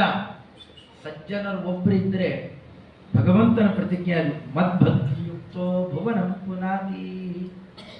ನಾ ಯಾರಿಗೋಸ್ಕರ ಮಳೆ ಕೊಡ್ಲಿ, ಯಾರಿಗೋಸ್ಕರ ಬೆಳೆ ಕೊಡ್ಲಿ? ಈ ಸಂಪತ್ತನ್ನೆಲ್ಲ ಗಾಳಿ, ಒಳ್ಳೆ ಗಾಳಿ ಬೀಸಬೇಕು, ಮಳೆ ಹೊತ್ತೊತ್ತಿಗೆ ಬೆಳೆ, ಉಣ್ಣೋದು ತಿನ್ನೋದು ಬೇಕಾಷ್ಟು, ಈ ಫಲ ಪುಷ್ಪ ಧಾನ್ಯ ಎಲ್ಲ ಬರಬೇಕು. ಯಾರು ಕೊಡಬೇಕು? ಮಾಡಬಾರದು ತಿಂದು ಮಾಂಸ ಕಡೋದು, ಅದು ಗೋಮಾಂಸ ಕಡೋದು, ತಿನ್ನಬಾರದು ತಿಂದು ಮಾಡಬಾರದು ಮಾಡಿ ಇಡೀ ಜಗತ್ತು ಹಾಳು ಮಾಡ್ತಾರಲ್ಲ, ಅಂಥವ್ರಿಗೆ ಭಗವಂತ ಯಾಕೆ ಕೊಡ್ತಾನೆ? ಕೋಪ ಮಾಡ್ತಾನಂತ, ಅಂಥವ್ರಿಗೆ ಯಾಕೆ ಕೊಡ್ಲಿ? ಮತ್ತು ಹಾಗೂ ಕೊಡ್ತಾನಲ್ಲ, ಯಾಕೆ ಕೊಡ್ತಾನೆ? ತನ್ನ ಭಕ್ತರು ಯಾರೋ ಒಬ್ಬರು ಇರ್ತಾರೆ, ಅವರನ್ನು ನೆಪ ಮಾಡ್ಕೊಂಡು ಬಾಕಿ ಅವರಿಗೆಲ್ಲ ಕೊಡ್ತಾನೆ. ಅಂಥ ಅಯೋಗ್ಯರಿಗೆ ಕೊಡಲೇಬಾರದು, ಆದರೂ ಕೊಡ್ತಾನೆ. ಯಾರೋ ಒಬ್ಬರು ಯೋಗ್ಯರಿರ್ತಾರೆ. ಈಗ ಮಂತ್ರಾಲಯ ಪ್ರಭುಗಳು ಅಂಥವರಿದ್ದಾರೆ. ಅಂಥವ್ರನ್ನೊಬ್ಬರನ್ನ ನೆಪ ಮಾಡಿ ಅವ್ರ ಭಕ್ತರಿಗೆಲ್ಲ ಹೇಗೆ ಸುರಿಸ್ತಾರೋ ಹಾಗಿದ್ದಂತೆ ಅಂಥ ಮಹಾನ್ ಭಾವರು ಋಷ್ಯಶೃಂಗ ಋಷಿಗಳು ಕಾಲಿಟ್ಟರು ಮಳೆ ಬರ್ಲಿಕ್ಕೆ ಶುರುವಾಯಿತು. ಬರೀ ರಾಮಾಯಣದಲ್ಲಿ ಎಂದೋ ಕಥೆ ಅಲ್ಲ, ಬ್ರಹ್ಮಣ್ಯ ತೀರ್ಥರ ಹಾಗಿತ್ತು. ಬ್ರಹ್ಮಣ್ಯ ತೀರ್ಥರು ಆ ಕಾಲದಲ್ಲೆಲ್ಲ ಬಂದು ಕೇಳ್ಕೋಬೇಕಂತೆ. ಅವರಿಗೆ ಮಳೆ ಬೆಳೆ ಸ್ವಾಮಿಗಳು ಅಂತ ಹೆಸರು, ಕಾವ್ಯದಲ್ಲಿ ಉಲ್ಲೇಖ ಮಾಡಿದ್ದಾರೆ ಅವರು. ಎಲ್ಲೋ ನಮ್ಮ ಜಮೀನಲ್ಲಿ ಏನು ಬೆಳೀತಾನೆ ಇಲ್ಲ, ಬರಡಾಗ್ಬಿಟ್ಟಿದೆ, ತುಂಬ ತೊಂದರೆ ಆಗಿದೆ ಸ್ವಾಮಿ, ರಕ್ಷಣೆ ಮಾಡಿ ಅಂತ ಕೇಳಿಕೊಂಡ್ರೆ ಚಪ್ರ ಹಾಕ್ತಿದ್ದರು. ತೆಂಗಿನ ಚಪ್ರ ಹಾಕಿ ತಾವಲ್ಲಿ ಗೋಪಾಲಕೃಷ್ಣ ದೇವರು ಪೂಜೆ ಮಾಡಬೇಕು. ಚಪ್ರ ತೆಗೆದು ದೇವರ ಪೆಟ್ಟಿಗೆ ಹೊರಟ ತಕ್ಷಣ ಮಳೆ ಸುರಿಯೋದು, ಬೇಡ ಅಂತ ಕೇಳಿಕೊಳ್ಳೋ ತನಕ ಮಳೆ ಸುರಿಯೋದು. ಅಂಥ ಅನುಗ್ರಹ ಮಾಡ್ತಾ ಇದ್ರು ಸೂರ್ಯಾಕ್ಷ ಸಂಭೂತರು ಮಹಾನುಭಾವರು. ಅಂತಹ ಕ್ರಮದಲ್ಲಿ ದಶರಥ ಮಹಾರಾಜರು ಅಂಥವ್ರನ್ನ ಕರೆಸ್ತಾರೆ. ಅಂದರೆ ಇವತ್ತು ನಡೀತಾ ಇರೋ ತಪ್ಪೇನು ಅನ್ನೋದನ್ನು ಎತ್ತಿ ತೋರಿಸ್ತಾರೆ. ಎಲ್ಲೆಲ್ಲೋ ಹೋಗ್ತೀವಿ, ಜ್ಯೋತಿಷ್ಕರಲ್ಲಿ ಏನೋ ಕೇಳ್ಕೊತೇವೆ, ಏನೋ ತುಂಬ ಕಷ್ಟ ಆಗಿದೆ, ಮಕ್ಕಳಾಗ್ತಾ ಇಲ್ಲ ನಮಗೆ, ಇಲ್ಲ ಮಕ್ಕಳಿಗೆ ಮದುವೆ ಆಗ್ತಾ ಇಲ್ಲ, ಏನು ಮಾಡಬೇಕು? ಅವ್ರು ಶುದ್ಧ ಪಟ್ಟಿ ಕೊಡ್ತಾರೆ. ಉಡುಪಿ ಕಡೆಯವರು ಹೋಗಿ ಅವರು ಅದ್ಭುತ, ನಿಮ್ಮದು ಯಾವುದೋ ದೇವಸ್ಥಾನ ಇತ್ತು, ಹಳೆಯದು ಯಾವುದೋ ದೇವಸ್ಥಾನ ಇತ್ತು, ಅದು ಬರಡು ಬಿದ್ದು ಹೋಗಿದೆ, ಎಲ್ಲಿದೆ? ಎಲ್ಲ ಇದೆ. ಈಗ ಏನು ಮಾಡ್ಬೇಕಂದ್ರೆ ಎಲ್ಲರಿಗೂ ಕಾಮನ್ ಆಗಿ ಹೇಳ್ತಾರೆ, ನೀವು ಒಬ್ಬೊಬ್ಬರದ್ದು ಒಂದೊಂದು ದೇವಸ್ಥಾನ ಇರಬೇಕಲ್ಲಿ. ಈ ಅವ್ರ ಕೆಲವೊಂದು ಪಟ್ಟಿ ಇದೆ, ಎಲ್ರಿಗೂ ಅದನ್ನೇ ಹೇಳ್ತಾರೆ. ಸರಿ, ಅದಕ್ಕೆ ಏನು ಮಾಡ್ಬೇಕೀಗ? ನಮ್ಮದೇ ಒಂದು ಏಜೆನ್ಸಿ ಇದೆ, ನಮ್ಮ ಕಡೆಯವರಿಗೆ ಜಪ ಕೊಡಬೇಕು. ನೀವು ಬೇರೆಯವ್ರು ಕೊಟ್ಟರೆ, ಪಕ್ಕದವ್ರು ಕೊಟ್ಟರೆ ನೀ ಜಪ ಮಾಡಿದ್ರೆ ಪುಣ್ಯ ಬರಲ್ಲ. ನಮ್ಮ ಕಡೆಯವರಿಗೆ ಜಪ ಕೊಡಬೇಕು. ಯಾಕೆ? ಆ ಜಪದ್ದು ಒಂದೊಂದು ಮಂತ್ರಕ್ಕೆ ಇಷ್ಟಿಟ್ಟು ಅಂತಿದೆ, ಅಷ್ಟು ಕೊಡ್ಬೇಕದ. ಜಪ ಆದ್ಮೇಲೆ ಹೋಮ ಆಗ್ಬೇಕು, ಆಮೇಲೆ ಇಷ್ಟಿಷ್ಟು ದಾನ ಎಲ್ಲ ನಮ್ಮವರಿಗೆ ಕೊಡ್ಬೇಕು. ಅದು ಕೊಟ್ಟರೆ ನಿಮಗೆ ಏನಾದ್ರು ಫಲ ಸಿಗುತ್ತೆ. ಏಜೆನ್ಸಿ ಮಾಡ್ಕೊಂಡ್ಬಿಟ್ಟಿದ್ದಾರೆ ಅದನ್ನೆಲ್ಲ. ನಿಮ್ಗೆ ಜ್ಯೋತಿಷ್ಕರ ಹೋಗೋ ತನಕ ಗ್ರಹಚಾರ ಇರೋಲ್ಲ, ಅಲ್ಲಿ ಹೋದ್ಮೇಲೆ ಗ್ರಹಚಾರ ಶುರುವಾಗುತ್ತೆ. ನಿಜವಾಗಿಯೂ ಲಕ್ಷಗಟ್ಟಲೆ ಹಾಕ್ತಾರಲ್ಲ ಅವರು, 10-15 ಒಂದು ವೈದ್ಯರು, ಇನ್ನೊಂದು ಇವರುಗಳು, ಎಲ್ಲರೂ ಹಾಗೆ ಆಗಿದ್ದಾರೆ. ಈ ವಕೀಲರು, ವೈದ್ಯರು ಇಂಥವ್ರ ಹತ್ರ ಹೋಗಿ ಬಿಡ್ತಾರಾ, ಸರಿಯಾಗಿ ಸುಲಿಗೆ ಮಾಡಿಬಿಡ್ತಾರಲ್ಲ. ಈ ಜ್ಯೋತಿಷ್ಕರು ಹಾಗೆ ಇದ್ದಾರೆ, ಪುರೋಹಿತರು ಆಗಿದ್ದಾರೆ. ಯಾರ್ಯಾರು ಅಯೋಗ್ಯರಂತರು ಹೋದರೆ ಇದು ಕೆಲಸ ನಡೆಯಲ್ಲ, ಫಲಕಾರಿ ಆಗೋಲ್ಲ. ಅವ್ರು ಹೇಗಿರಬೇಕು?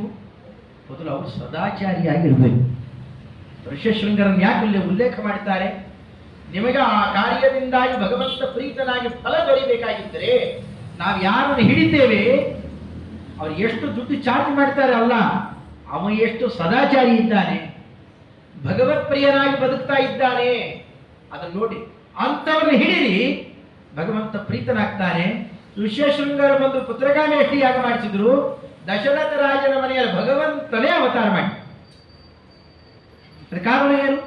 ಇವನಿಗೆ ಆ ಯೋಗ್ಯತೆ ಬೇಕು, ಪೂಜಾರಾಧನೆ ಹಾಗೆ ನಡೀಬೇಕು. ವೇದ ಹೇಳಿಕೊಟ್ಟು ಗುರುಗಳು ಕೇಶವೋಪಾಧ್ಯಾಯರು ಅಂತ ಬಹಳ ನಿಷ್ಠೂರ. ಇವತ್ತಿಗೂ ಒಬ್ಬರ ಹತ್ರ ನಮಸ್ಕಾರ ಮಾಡಿಸ್ಕೊಳ್ಳೋದು, ದಕ್ಷಿಣೆ ತಗೊಳ್ಳೋಲ್ಲ, ತುಂಬಾ ನಿಷ್ಠೂರ. ಯಾರಾನ ಮಾತಾಡಿದ್ರೆ ಬೈದು ಓಡಿಸ್ಬಿಡ್ತಾರೆ. ಜಾಸ್ತಿ ಯಾರ ಹತ್ರ ಮಾತಾಡೋದು, ತುಂಬಾ ವಿಚಿತ್ರ. ಪ್ರತಿನಿತ್ಯ ಪವಮಾನ ಪಾರಾಯಣ ಮಾಡಿದ್ರೆ ಒಂದು ಗುಟ್ಟಕ್ಕೆ ನೀರು ಹಾಕಲ್ಲ, ಸಮಗ್ರ ಪವಮಾನ ಪಾರಾಯಣ ಆಗಬೇಕು. ತುಂಬಾ ನಿಷ್ಠೂರವಾಗಿ ಬದುಕುವವರು. ಅವರಂತಾರೆ, ಮೊದಲಿನಿಂದ ಪೌರೋಹಿತ್ಯ ಮಾಡಿಸ್ಕೊಂಡೇ ಬಂದವರು. ಅವರಂತಾರೆ, ಈಗೇನು ಭಾರಿ ಭಾರಿ ರಂಗವಲ್ಲಿಗಳು, ಏನು ರಂಗೋಲಿಗೆ 10-12-15 ಸಾವಿರ ಸುರಿಬೇಕ್ರಿ. ಈಗ ಆಡಂಬರಗಳು, ಬಹುಮಾನ ಹೋಮ ಅಂದ್ರೆ ಶುದ್ಧ ರಂಗೋಲಿಯರು, ಅದಿಲ್ಲ ಅಂದ್ರೆ ಏನು ಬಹುಮಾನ ಹೋಮನ, ಯಾಕೋ ಸರಿ ಇಲ್ಲ ಬಿಡು. ಈ ದುರ್ಗಾ ನಮಸ್ಕಾರ ಅಂದ್ರೆ ಇಷ್ಟು ದೊಡ್ಡ ದುರ್ಗಾದೇವಿ ಚಿತ್ರ ಹಾಕಿರ್ಬೇಕಲ್ಲ. ಧನ್ವಂತರಿ ಹೋಮ ಅಂದ್ರೆ ಇಷ್ಟು ದೊಡ್ಡ ಧನ್ವಂತರಿ ಚಿತ್ರ. ಏನು ಪುಷ್ಪ ಆರಾಧನೆ ಯಾವು ಇವು, ಯಾರು ಬಂದು ನಿಂತಿರ್ತಾರಲ್ಲಿ, ಇಷ್ಟು ಉದ್ದ ಕೂದಲು ಹರಡಿಕೊಂಡು ಕ್ಷೌರ ಕೇಂದ್ರದಿಂದ ಹಾಗೆ ಬಂದಿರ್ತಾವೆ, ಬ್ಯೂಟಿ ಪಾರ್ಲರಿಂದ ಹಾಗೆ ಬಂದಿರ್ತಾವೆ. ಈ ಮದುವೆಯ ಮುಂಜಿ ಅಂತಂದ್ರೆ ಇನ್ನೇನಿಲ್ಲ, ಅಸಖ್ಯಮಯ. ಒಂದಾ ಕ್ಯಾಮರಾದವರು ಇರ್ತಾರೆ, ಇಲ್ಲ ಅಂದ್ರೆ ಹಾಗೆ ಬ್ಯೂಟಿ ಪಾರ್ಲರಿಂದ ಬಂದಿರ್ತಾರೆ. ಆ ಸಂಸ್ಕಾರವಾದು ಮೈಲಿಗೆ ಅಲ್ಲಿ ಹೋದ್ರೆ ನಾವು ಸಚೈಲ ಸ್ನಾನ ಮಾಡಬೇಕು. ಇವತ್ತು ಅಂಥ ವಾತಾವರಣ ಬೆಳೀತಾ ಇದೆ. ಇಲ್ಲಿ ಏನು ಸಂಸ್ಕಾರ ನಡೆಯುತ್ತೆ? ಅದಕ್ಕೆ ಅವರು ಏನು ಹೆಸರಿಟ್ಟಿದ್ದಾರೆ ಗೊತ್ತಾ? ಇದೆಲ್ಲ ದೈತ್ಯ ಆರಾಧನೆ, ದೇವತಾರಾಧನೆ ಅಲ್ಲ. ಇದಲ್ಲ ಏನೇನೋ ಆಡಂಬರ ಅಂತ ನಡೀತಾ ಇದೆ. ಯಾರು ಪ್ರೀತಿಗೊಳಿಸ್ತಾರೆ ಇದರಿಂದ? ಎಲ್ಲ ದೈತ್ಯರನ್ನು ಪ್ರೀತಿಗೊಳಿಸ್ತಾರೆ. ಇದು ದೈತ್ಯಾರಾಧನೆ. ತುಂಬ ನಿಷ್ಠೂರ ಅವರು. ಮೊದಲು ಸ್ವಲ್ಪ ಯಾಕೆ ಹಿಂಗಂತಾರೆ ಅಂತ ಅನಿಸೋದು. ಇವತ್ತು ಹೊರಗಡೆ ನೋಡ್ಕೊಂಬಂದ್ರೆ ಅದೇ ಇದೆ ಅಂತ ಕಾಣುತ್ತೆ. ಯಾಕೆ ಆ ನಿಷ್ಠೂರ ಮಾತಾಡಿದೆ ಅಂದರೆ, ನಮ್ಮಲ್ಲಿ ಏನು ಆಗಬೇಕು ಅನ್ನೋದರ ಕಲ್ಪನೆಯೇ ಇಲ್ಲ, ಆಡಂಬರ ಮಾತ್ರ ಹೆಚ್ಚಾಗಿ. ಅದರಿಂದ ಯಾರು ಪ್ರೀತರಾಗ್ತಾರೆ? ಕಲ್ಯಾದಿ ದೈತ್ಯರು ಪ್ರೀತರಾಗ್ತಾರೆ. ಅವ್ರು ಪ್ರೀತರಾದರು ಅಂತಂದ್ರೆ ಆ ದಂಪತಿಗಳ ಜೊತೆ ಮುಂದೆ ಏನಾಯ್ತು? ಮುಂದೆ ಯಾರು ಹುಟ್ಟು ಬರ್ತಾರೆ ಹಾಗಾದ್ರೆ? ಅದಕ್ಕೆ ರಾಮಾಯಣದಲ್ಲಿ ಮೊದಲು ಅದನ್ನು ಉಲ್ಲೇಖ ಮಾಡಿದ್ದಾರೆ. ದಶರಥ ನೃಪತೇ ರಾಮನಾಮಾಥನೀತಃ. ತುಂಬಾ ದೊಡ್ಡ ಪಾತ್ರ ಇದೆ ದಶರಥ ಮಹಾರಾಜರದ್ದು. ಕಾರಣ, ಋಷ್ಯಶೃಂಗ ಋಷಿಗಳನ್ನ ಕರೆಸಿ ವೈಭಾಂಡಕರು, ಒಂದು ಕಡೆಯಲ್ಲಿ ವಸಿಷ್ಠ ಋಷಿಗಳು, ಇನ್ನೊಂದು ಕಡೆಯಲ್ಲಿ ಋಷ್ಯಶೃಂಗ ಋಷಿಗಳು, ಇವರಿಬ್ಬರನ್ನ ಮುಂದಿಟ್ಟುಕೊಂಡು ಭಗವದ್ ಆರಾಧನೆ ಮಾಡಿದ್ರಲ್ಲ, ಅಲ್ಲಿ ಅವರು ಇವರು ಸಾಮಾನ್ಯ ಉತ್ತಮ ಪುತ್ರ ಅಲ್ಲ, ಸ್ವಯಂ ಭಗವಂತನೇ ಅವತಾರ ಮಾಡಿ. ನೀವು ಎಷ್ಟು ಭಗವದ್ಭಕ್ತರ ದ್ವಾರ ಭಗವಂತನನ್ನು ಪ್ರೀತಿಗೊಳಿಸ್ತೇರಿ, ಅಷ್ಟು ಉತ್ತಮೋತ್ತಮ ಫಲ ನಿಮಗೆ ಪ್ರಾಪ್ತವಾಗುತ್ತೆ. ಅಲ್ಲಿ ಬೇಕಾದದ್ದು ಆಡಂಬರ ಅಲ್ಲ. ಕಡೆಗೆ ಎಷ್ಟಾಯ್ತು ಅಲ್ಲಿಗೆ? ಯಜ್ಞ ವೇದಿಕೆಯಲ್ಲೇನೆ ಸಾಕ್ಷಾತ್ ಯಜ್ಞ ಪುರುಷನೇ ಬ್ರಹ್ಮಲೋಕದಿಂದ ಪಾಯಸ ತರ್ತಾನೆ. ಪಾಯಸ ಅಂತಂದ್ರೆ ಹಾಲೆ, ವಯಸ್ಸಂಬಂಧಿ. ಆ ಹಾಲನ್ನೇ ತಂದು ಅವರಿಗೆ ವಿತರಣೆ ಮಾಡೋಣ, ನಿನ್ನ ಪತ್ನಿಯರಿಗೆ ಮಹಿಷಿಯರು ಕೊಡಪ್ಪ ಅಂತ ಕೊಟ್ಟಿದ್ದು. ಅದನ್ನೆಲ್ಲ ವಿಂಗಡಣೆ ಮಾಡಿದ್ದು, ಎಲ್ಲ ಭಾಗಗಳನ್ನೆಲ್ಲ ಅಲ್ಲಿ ತಿಳಿಬೇಕು. ಆ ವಿಂಗಡಣೆ ಮಾಡಿದ್ದರಿಂದಲೇ ಎಷ್ಟೋ ಸಮಸ್ಯೆಗಳನ್ನೆಲ್ಲ ಬಗೆಹರಿಸಿದ್ದಾರೆ. ಆ ಕ್ರಮದಿಂದಾಗಿ ಅದನ್ನು ತಂದು ಕೊಟ್ಟಿದ್ದು. ಮೊದಲು ಅರ್ಧ ಭಾಗ ಕೌಸಲ್ಯಾದೇವಿಯರಿಗೆ, ಉಳಿದ ಅರ್ಧ ಭಾಗದಲ್ಲಿ ಉಳಿದ ಅರ್ಧ ಭಾಗವನ್ನು ಅರ್ಧ ಭಾಗ ಮಾಡಿದರು. ಅಂದರೆ ಏನಲ್ಲಿಗೆ? ಕಾಲು ಭಾಗ, 1/4. ಆ ಕಾಲು ಭಾಗವನ್ನು ಇಡೀ ಸುಮಿತ್ರಾದೇವಿ ಕೊಡ್ತಾರೆ. ಅದು ಲಕ್ಷ್ಮಣ ದೇವರ ಜನನ ಕಾರಣ ಆಯಿತು. ಇನ್ನು ಕಾಲು ಭಾಗ ಏನು ಉಳ್ಕೊಂಡಿದೆ ಅದನ್ನು ಮತ್ತೆ 2 ಭಾಗ ಮಾಡಿದೆ. ಒಂದು ಕೈಕೇಯಿಗೆ, ಆಮೇಲೆ ಮತ್ತೆ ಸುಮಿತ್ರೆಗೆ ಮತ್ತೆ ಕೈಕೇಯಿಗಲ್ಲ. ಅದಕ್ಕೆ ಸ್ಪಷ್ಟ ಗೊತ್ತಾಗುತ್ತೆ. ಮೊದಲು ರಾಮ, ಆಮೇಲೆ ಲಕ್ಷ್ಮಣ, ಆಮೇಲೆ ಭರತ ಕೈಕೇಯಿಯಲ್ಲಿ, ಆಮೇಲೆ ಮತ್ತೆ ಶತ್ರುಘ್ನ. ಕಾರಣ ರಾಮಾಯಣ ನೋಡಿದಾಗ ತುಂಬಾ ವಿವಾದ ಇದೆ. ಲಕ್ಷ್ಮಣ ಮತ್ತು ಶತ್ರುಘ್ನರು ಸೌಮಿತ್ರೇಯರು, ಸುಮಿತ್ರಾದೇವಿಯ ಮಕ್ಕಳು. ಅವರಿಬ್ಬರು ಅವಳಿಗೆ ಅವಳ ಹಿಂದೆ ಚಿತ್ರಣ ಮಾಡಿಬಿಟ್ಟಿದ್ದಾರೆ. ಅದು ಎಷ್ಟು ವಿಚಿತ್ರ ಅಂದ್ರೆ 1 ವರ್ಷದ ಗ್ಯಾಪ್ ಇದೆ. ಆಮೇಲೆ ಹುಟ್ಟು ಬಂದಿದ್ದು, ಮಧ್ಯದಲ್ಲಿ ಭರತ ಹುಟ್ಟಿದ್ದಾನೆ, ಆಮೇಲೆ ಹುಟ್ಟಲು. ಇದು ಯಾವಾಗ ಗೊತ್ತಾಗುತ್ತೆ? ಪಾಯಸ ವಿಂಗಡಣೆ ನೋಡಿದ್ರೆ ಗೊತ್ತಾಗುತ್ತೆ, ಮತ್ತಿರುವ ಭಗವದ್ ರೂಪಗಳನ್ನು ನೋಡಿದಾಗಲೂ ಗೊತ್ತಾಗುತ್ತೆ ಈ ಕ್ರಮದಿಂದ. ಆದ್ರಿಂದ ಲಕ್ಷ್ಮಣ ದೊಡ್ಡವನು, ಭರತ ದೊಡ್ಡವನು ಅಂತ ವಿವಾದ ಇದೆ. ಶತ್ರುಘ್ನ ಅಂತೂ ಕಡೆಯವನು, ಭರತನನ್ನ ಅಣ್ಣ ಅಣ್ಣ ಅಂತ ಕರೀತಾ ಇದ್ದ. ಲಕ್ಷ್ಮಣ ಶತ್ರುಘ್ನರಿಬ್ಬರು ಕೂಡ ಅವಳಿಗೆ ಅವಳಿ ಆಗ್ಬಿಟ್ರೆ ಅಲ್ಲಿಗೇನಾಯ್ತು? ಭರತ ಹೆಚ್ಚಿನವನಾಗ್ತಾನೆ. ಎಷ್ಟು ಆಶ್ಚರ್ಯ ಅಂತಂದ್ರೆ, ಅಕಸ್ಮಾತ್ತಾಗಿ ಭರತ ಏನಾದ್ರು ದೊಡ್ಡವನಾಗಿದ್ದಿದ್ರೆ ರಾಮ ಕಾಡಿಗೆ ಹೋಗ್ಬೇಕು ಅಷ್ಟೇ ವರ ಕೇಳ್ಕೊಳ್ಬೇಕಾಗಿತ್ತು. 2ನೇ ವರಕ್ಕೆ ಅರ್ಥವೇ ಇಲ್ಲ. ಅಧಿಕಾರಿಯಾದವನು ರಾಮ. ರಾಮನನ್ನ ಸರಿಸದ ಮೇಲೆ ಮುಂದೆ ಭರತನೇ ದೊಡ್ಡವನಾಗಿದ್ದಿದ್ರೆ ಅಲ್ಲಿ ಯಾರು ಬರ್ತಾ ಇತ್ತು ರಾಜ್ಯಾಧಿಕಾರ? ಭರತನಿಗೆ ಪಟ್ಟ ಕಟ್ಟಬೇಕು ಅಂತ ಯಾಕೆ ಕೇಳ್ಕೋಬೇಕು? ಹಾಗಾದ್ರೆ ಲಕ್ಷ್ಮಣನಿಗೆ ಹೊಟ್ಟೋಗ್ತಿತ್ತದು, ಅದು ಹೋಗಬಾರದು ಅಂತಲೇ ಅದಕ್ಕೆ ರಾಮದೇವರು ಕೂಡ ಮೊದಲು ಕೇಳೋದು, ನೋಡಪ್ಪ ಯುವರಾಜ್ಯ ಪದವಿಯನ್ನ ಲಕ್ಷ್ಮಣ ನಿನಗೆ ಕೊಡ್ಲಾ? ನೀ ಬೇಡ ಅಂದ್ರೆ ಭರತನಿಗೆ ಕೊಡ್ತೇನೆ, ನಿನಗೆ ಕೊಡ್ಲಾ ಅಂತ ಕೇಳ್ತಾನೆ. ಕೇಳಿದಾಗ ಲಕ್ಷ್ಮಣ ದೇವರು ಬಹಳ ಸುಂದರ ಮಾತಾಡ್ತಾರೆ. ಇಷ್ಟೆಲ್ಲಾ ಗುಣಗಳಿಂದ ಕೂಡಿದ ಹನುಮಪ್ಪನೇ, ನೀ ಏನ್ ಬೇಕು ಅಂತ ಕೇಳಿದ್ರೆ ಏನು ಒಲ್ಲೆ, ನಿನ್ನ ಪಾದ ಸೇವೆ ಬೇಕು, ನನಗೂ ಅಷ್ಟೇ ಕೊಡುವಣ್ಣ, ನನಗೆ ಇನ್ನೇನು ಬೇಡ, ನಿನ್ನ ಪಾದ ಸೇವೆ ಇರಲಿ. ಹಾಗಾಗಿ ಭರತನಿಗೆ ಕೊಡ್ಲಾ? ಆಮೇಲೆ ಭರತನಿಗೆ ಕೊಟ್ಟಿತ್ತು. ಇದು ಏನು ತೋರಿಸುತ್ತೆ? ಮೇಲ್ನೋಟಕ್ಕೆ ಬೇರೆ ಬೇರೆ ಪ್ರಮಾಣಗಳನ್ನು ನೋಡಿದಾಗ ಗಲಿಬಿಲಿ ಆಗುತ್ತೆ. ಆದರೆ ಈ ಪ್ರಕರಣಗಳನ್ನು ವಿಮರ್ಶೆ ಮಾಡಿದರೆ ಅಲ್ಲಿ ಲಕ್ಷ್ಮಣನೇ ಹಿರಿಯ, ಆಮೇಲೆ ಭರತ, ಆಮೇಲೆ ಶತ್ರುಘ್ನ. ಅದು ಪಾಯಸ ವಿಂಗಡಣೆಯೇ ಅದನ್ನು ಸೂಚನೆ ಮಾಡುತ್ತೆ. ಅದು ಮಂತ್ರಾಲಯ ಪ್ರಭುಗಳ ಮಾತೆಲ್ಲ ನಿರ್ಣಯವೇ. ಪ್ರಾತಃ ಸಂಕಲ್ಪ ಗದ್ಯದಲ್ಲಿ ಆ ಮಾತನಾಡಿದ್ದಾರೆ. ದೇಶಕಾಲಾಧಿಪತೆ ದೇಹೇಂದ್ರಿಯಾಧಿಪತೆ ಸೂರ್ಯವಂಶಧ್ವಜ ರಘುಕುಲ ತಿಲಕ ಅಲ್ಲಿ ಮಾತಿದೆ. ಆಮೇಲೆ ಲಕ್ಷ್ಮಣ ಭರತ ಶತ್ರುಘ್ನಾಗ್ರಜ, ಭರತ ಲಕ್ಷ್ಮಣ ಶತ್ರುಘ್ನಾಗ್ರಜ ಇಲ್ಲ, ಲಕ್ಷ್ಮಣ ಭರತ ಶತ್ರುಘ್ನಾಗ್ರಜ, ಶ್ರೀಮದ್ ಹನುಮದುಪಾಸಿತ ಚರಣ, ಸೀತಾಪತೆ ಶ್ರೀರಾಮಚಂದ್ರ. ಎಷ್ಟು ಚೆನ್ನಾಗಿದೆ, ತಾರತಮ್ಯ ಪುರಸ್ಸರವಾಗಿ ಹೇಳ್ತಾ ಹೋಗ್ತಾನೆ. ಆಮೇಲೆ ಹನುಮಂತ ದೇವರು, ಆಮೇಲೆ ಸೀತಾದೇವಿ. ಅವರ ಸಂಬಂಧ ಇರುವಂತಹ ರಾಮದೇವರು ನಮ್ಮನ್ನ ಕಾಪಾಡಲಿ, ತ್ವದಾಜ್ಞೆಯ ತ್ವತ್ಪ್ರಸಾದ ಮುಂದುವರಿಯುತ್ತೆ. ಸ್ಪಷ್ಟವಾಗಿ ಇದು ಗೊತ್ತಾಗಲಿಕ್ಕೋಸ್ಕರನೇ ಅದ್ಭುತವಾದ ರೀತಿಯಲ್ಲಿ ವಿಂಗಡಣೆಯನ್ನು ಕೂಡ ಮಾಡಿಕೊಟ್ಟಿದ್ದಾರೆ. ಈ ಎಲ್ಲ ವ್ಯವಸ್ಥೆಯನ್ನ ಮಾಡಿದ ಮಹಾನುಭಾವ ದಶರಥ ಮಹಾರಾಜ. ಇದು ಎಷ್ಟು ಒಳಗಡೆಯಲ್ಲಿ ವಿವೇಕ ಇದೆ, ಇಷ್ಟು ಭಗವಂತನಿಂದ ಪ್ರೇರಿತನಾದಂತಹ ವಂಶದ ಎಲ್ಲರ ಪುಣ್ಯರಾಶಿ ಆತನಲ್ಲಿ ಬಂದು ಕೇಂದ್ರೀಕೃತ ಆಗಿದೆ. ಅದಕ್ಕೆ ರಾಮಾವತಾರ ಕಾತಕ. ರಾಮದೇವರು ತಂದೆ ಅಂತ ಕರಿಬೇಕಾಗಿದ್ದರೆ ಎಷ್ಟು ಪುಣ್ಯವಂತ ಇರಬೇಕು. ಆ ಎಲ್ಲ ಸೂರ್ಯವಂಶದ ಪುಣ್ಯರಾಶಿ ಮುಂದೆ ಅಭಿವ್ಯಕ್ತ ಆಗಲಿಕ್ಕೆ ಕಾರಣೀಭೂತನಾದಂತಹ ಅದ್ಭುತ ಅಧಿಕಾರಿ ದಶರಥ ನೃಪತೆ. ಸುರು ಅದ್ಭುತನೇ. 10 ದಿಕ್ಕಲ್ಲೂ ರಥ ಹೋಗ್ತಿತ್ತು. ಒಂದು ಕಡೆನೇ ಇದು ಮಾತ್ರ ಹೋಗ್ತೇವೆ, ನಮಗೆ ಈ ತರ ಇದ್ದರೆ ಮಾತ್ರ ರಸ್ತೆಯಲ್ಲಿ ಹೋಗ್ತೇವೆ, ಆ ರಸ್ತೆಯಲ್ಲಿ ಹೋಗ್ಲಿಕ್ಕೆ ಬರೋಲ್ಲ, ಅಲ್ಲಿ ಇಲ್ಲ ಇಲ್ಲಿಲ್ಲ, ಹಿಂದಿಗೆ ತೊಗೊಳ್ಳಿಕ್ಕೆ ಬರೋಲ್ಲ, ಕೆಲವರಿಗೆ ಬ್ಯಾಗ್ ತೊಗೊಳ್ಳಿಕ್ಕೆ ಬರೋಲ್ಲ, ಕಾರಿಗೆ ತೊಗೊಂಡ್ಬಿಟ್ಟು ಒದಾಡ್ತಾ ಇರ್ತಾರಲ್ಲ. ಇದಾಗಿಲ್ಲ, ಎಲ್ಲಿ ಬೇಕಾದ್ರೂ ಹೊಡಿತೇವೆ. 10 ದಿಕ್ಕಲ್ಲೂ ಅಂದ್ರೆ ಪೂರ್ವ ಪಶ್ಚಿಮ ಉತ್ತರ ದಕ್ಷಿಣ ಅಂತ ಪ್ರಧಾನ ದಿಕ್ಕುಗಳು. ಮೂಲೆಗಳನ್ನು ತಗೊಂಡ್ರೆ ಆಗ್ನೇಯ ನೈಋತ್ಯ ವಾಯುವ್ಯ ಈಶಾನ್ಯ ಮೂಲೆ ದಿಕ್ಕುಗಳು, ಮೇಲೆ ಕೆಳಗೆ. ಇದು 8 ಮೇಲೆ ಕೆಳಗೆ ಎಲ್ಲ ಕಡೆ ಓಡಿಸ್ತಿದ್ದ. ಎಂಥ ಸಾಮರ್ಥ್ಯ ಇತ್ತು, ಎಂಥ ಧರ್ಮಿಷ್ಠ.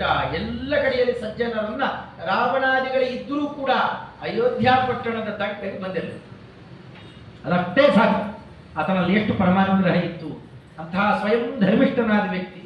ವಸಿಷ್ಠರು ಚತುರ್ಮುಖ ಬ್ರಹ್ಮದೇವರ ಮಕ್ಕಳು ಅವರ ನಿಯಂತ್ರಣದಲ್ಲಿ ಇದ್ದು ಅವರು ಸೂಚನೆ ಕೊಡುವಂತೆ ವೈಭಾಂಡಕರನ್ನ ಕರೆಸಿ ಭಗವಂತನಿಗೆ ಅವರು ಇದ್ದೇ ಇದ್ದಾರೆ ಮನೆಯಲ್ಲಿ, ಆದರೂ ಮತ್ತೊಬ್ಬ ಹಿರಿಯರನ್ನ ಕರೆಸಿ ಅವರಿಂದ ಪುತ್ರಕಾಮೇಷ್ಟಿ ಯಾಗವನ್ನ ಮಾಡಿಸಿಕೊಂಡು ಚತುರ್ಮುಖ ಬ್ರಹ್ಮದೇವರೇ ಅನುಗ್ರಹ ಮಾಡಬೇಕು.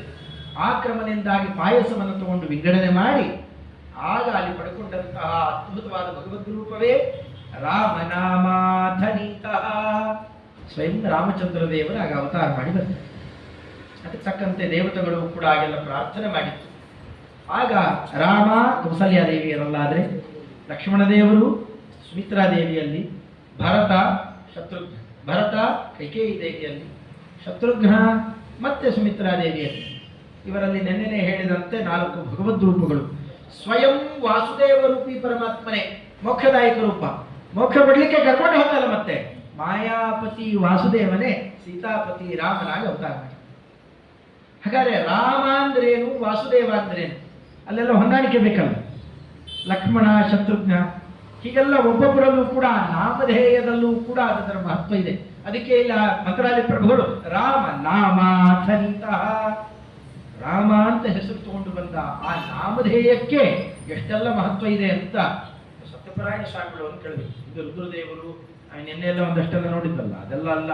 ನಮ್ಮಲ್ಲಿ ಇತ್ತೀಚೆಗೆ ಬಂದ ಸತ್ಯಪರಾಯಣ ಸ್ವಾಮಿಗಳವರೇ ರಾಮ ಶಬ್ದಾರ್ಥ ರತ್ನಮಾಲ, ರಾಮ ಶಬ್ದ ಸೂಚಿತ ಬ್ರಹ್ಮಸೂತ್ರಾರ್ಥ ಪ್ರದೀಪ. ನೀವು ಯಾವ ಸೂತ್ರದ ಅರ್ಥ ತಗೊಂಡ್ರು, 564 ಸೂತ್ರಗಳನ್ನು ತಗೊಂಡ್ರೆ ಅಷ್ಟು ರಾಮ ಶಬ್ದದ ಅರ್ಥ.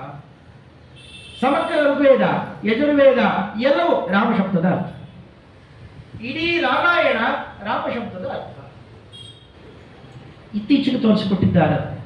ಅಂದ್ರೆ ರಾಮ ಅಂತ ನೋಡಿ ಎಷ್ಟು ಅಮೂಲ್ಯವಾದ ಮಂತ್ರ. ಅದಕ್ಕೆ ಇನ್ನೇ ಆ ಮಂತ್ರ ಈ ಮಂತ್ರ ನೆಚ್ಚಿ ನೀ ಕೆಡಬೇಡ, ಸೋಮಶೇಖರ ತನ್ನ ಭಾವಿಗೆ ಬೇಡಿದ ಮಂತ್ರ ರಾಮ ಮಂತ್ರವ ಜಪಿಸು. ಏನು ಶ್ರೀರಾಮ ಶ್ರೀರಾಮ ಶ್ರೀರಾಮ, ನಮ್ಮೆಲ್ಲ ಹಾಳಾಗಿ ಹೋಗಿದ್ದೀರಿ. ಇಲ್ಲೆಲ್ಲ ಇಲ್ಲಿ ಯಾರನ್ನ ಎದುರಿಗೆ ಸಿಕ್ಕರು ಹಾಯ್ ಗ್ರಹಚಾರ, ಅದು ಹಾಯ್ ಹಾಯ್ ಅಂತೂ ದುಃಖ ಪಡೋ ಕ್ರಮ. ಇವಕ್ಕೆ ಅದು ಗೊತ್ತಿಲ್ಲ ಹಾಯ್. ನೀವು ಉತ್ತರ ದೇಶಕ್ಕೆ ಹೋಗ್ರಿ, ಎದುರಿಗೆ ಯಾರು ಬಂದ್ರೆ ಸಿಯಾಪತಿ ರಾಮ್ ರಾಮ್, ಎಷ್ಟು ಚಂದ ರಾಮ್ ರಾಮ್ ಜೈ ಹೋ ಸಿಯಾರಾಮ್, ಅವ್ರು ಅನ್ನೋ ಕ್ರಮ ಅದನ್ನೆಲ್ಲ. ಜೈ ಶ್ರೀರಾಮ್ ನಮ್ಗೆ ಹೇಳಲಿಕ್ಕೆ ಏನಪ್ಪ ರೋಗ ಬಾಯಿ, ನಮ್ಮಲ್ಲಿ ಹೇಳೋಣ ಪದ್ಧತಿ. ನಾವು ಹಿರಿಯರು ಹಾಕಿದ್ರೆ ತಾನೇ ಬರೋದು. ಅದನ್ನ ನಮ್ಮ ನಾಳೆಯಿಂದ ಬದಲಾವಣೆ ಮಾಡಿದ್ರು ಹಲೋ ಅಂತಂತ ಯಾಕನ್ಬೇಕು. ರಾಮ್ ರಾಮ್ ಅಂತಂದ್ರೆ ಏನು ಅಂದ್ರೆ ಜಯರಾಮ ಶ್ರೀರಾಮ ಸೀತಾರಾಮ, ಜಯರಾಮ ಶ್ರೀರಾಮ ಜಯ ಜಯ ರಾಮ ಅಂತ ದೊಡ್ಡ ಮಂತ್ರ ಇದು. ಹರೇ ರಾಮ ಅಂತ ಮಂತ್ರ ಅದು. ಯಾರು ಎದುರಿಗೆ ಸಿಕ್ಕರೆ ಹರೇ ರಾಮ ಆರಾಮಿದ್ದೀರ, ಅಲ್ಲಿಂದ ಆರಾಮ ಅಂತ ಬರ್ಬೇಕಾ, ರಾಮನೇ ಬರ್ಬೇಕಲ್ಲಿ. ಮತ್ತೆ ನಾವು ಆರಾಮವಾಗಿದ್ದರೆ ಬಾಕಿದೆಲ್ಲ ಕೆಲಸ ಮಾಡ್ಬೋದು. ಆರಾಮವಾಗಿರ್ಬೇಕಾಗಿದ್ದರೆ ರಾಮನ ಅನುಗ್ರಹ ಇದ್ರೆ ಇಲ್ಲೇ ಆರಾಮ ಎಲ್ಲಿ, ಇಲ್ಲೇ ರಾಮನಾಮ ಸತ್ಯ ಹೊತ್ಕೊಂಡೋಗ್ಬಿಡ್ತಾರೆ ಅಷ್ಟೇ. ಅಂದ್ರೆ ಪ್ರತಿಯೊಂದಕ್ಕೂ ಕೂಡ ಆ ಹಿನ್ನೆಲೆ ಇದೆ. ಆ ರಾಮ ಅನ್ನುವ ಶಬ್ದ ಏನಿದೆಯಲ್ಲ ಅದರಲ್ಲಿ ಅತ್ಯಂತ ಮಹತ್ವ ಇದೆ, ಅಷ್ಟು ದೊಡ್ಡದು. ಅಂಥ ನಮ್ಮದೇ ಯಾಕೆ ಏನೇನೋ ಹೆಸರಿಟ್ಕೊಂಡು ಬರಬಹುದಾಗಿತ್ತು. ಅದರ ಭಗವಂತ ಸುಲಭವಾಗಿ 2 ಅಕ್ಷರದಲ್ಲಿ ಸಮಗ್ರ ದುರಿತ ನಾಶ ಮಾಡುವ ಬ್ರಹ್ಮತಾರಕ ಮಂತ್ರವನ್ನ ಈ ರೂಪದ ನಾಮಧೇಯ ಅಂತ ಇಟ್ಟುಕೊಂಡೇನು ಬಂದಲ್ಲ. ಅಂಥ ಅದ್ಭುತವಾದ ಪ್ರೀತಿ ಕಾರುಣ್ಯ ನಮ್ಮ ಮೇಲೆ ಕಾಣುತ್ತೆ. ಅಂಥ ರಾಮನಾಮ ಪ್ರಜಾತಃ ಅವತಾರ ಮಾಡಿದ, ರಾಮನಾಮ ಸನ್ ಪ್ರಜಾತಃ ಅವತಾರ ವಿಶೇಷವನ್ನು ಮಾಡಿದ ಅನ್ನೋದನ್ನು ತೋರಿಸ್ತಾ ಅಥ ಅನಂತರದಲ್ಲಿ ಇದ್ದು ಮುಂದೆ ಕಥೆ ವಿಶ್ವಾಮಿತ್ರ ಋಷಿಗಳು ಕರ್ಕೊಂಡು ಹೋಗಿದ್ದಕ್ಕೆ ಬಹಳ ಅದ್ಭುತವಾದಂತಹ ವ್ಯಾಖ್ಯಾನವನ್ನು ಮಾಡಿದ್ದಾರೆ. ಅದು ಯಾವ ಕ್ರಮದಲ್ಲಿದೆ ಅಂತ ಮತ್ತೆ ನಾಳೆ ಅನುವಾದ ಮಾಡೋಣ. ಶ್ರೀಕೃಷ್ಣಾರ್ಪಣ. ಹರೇ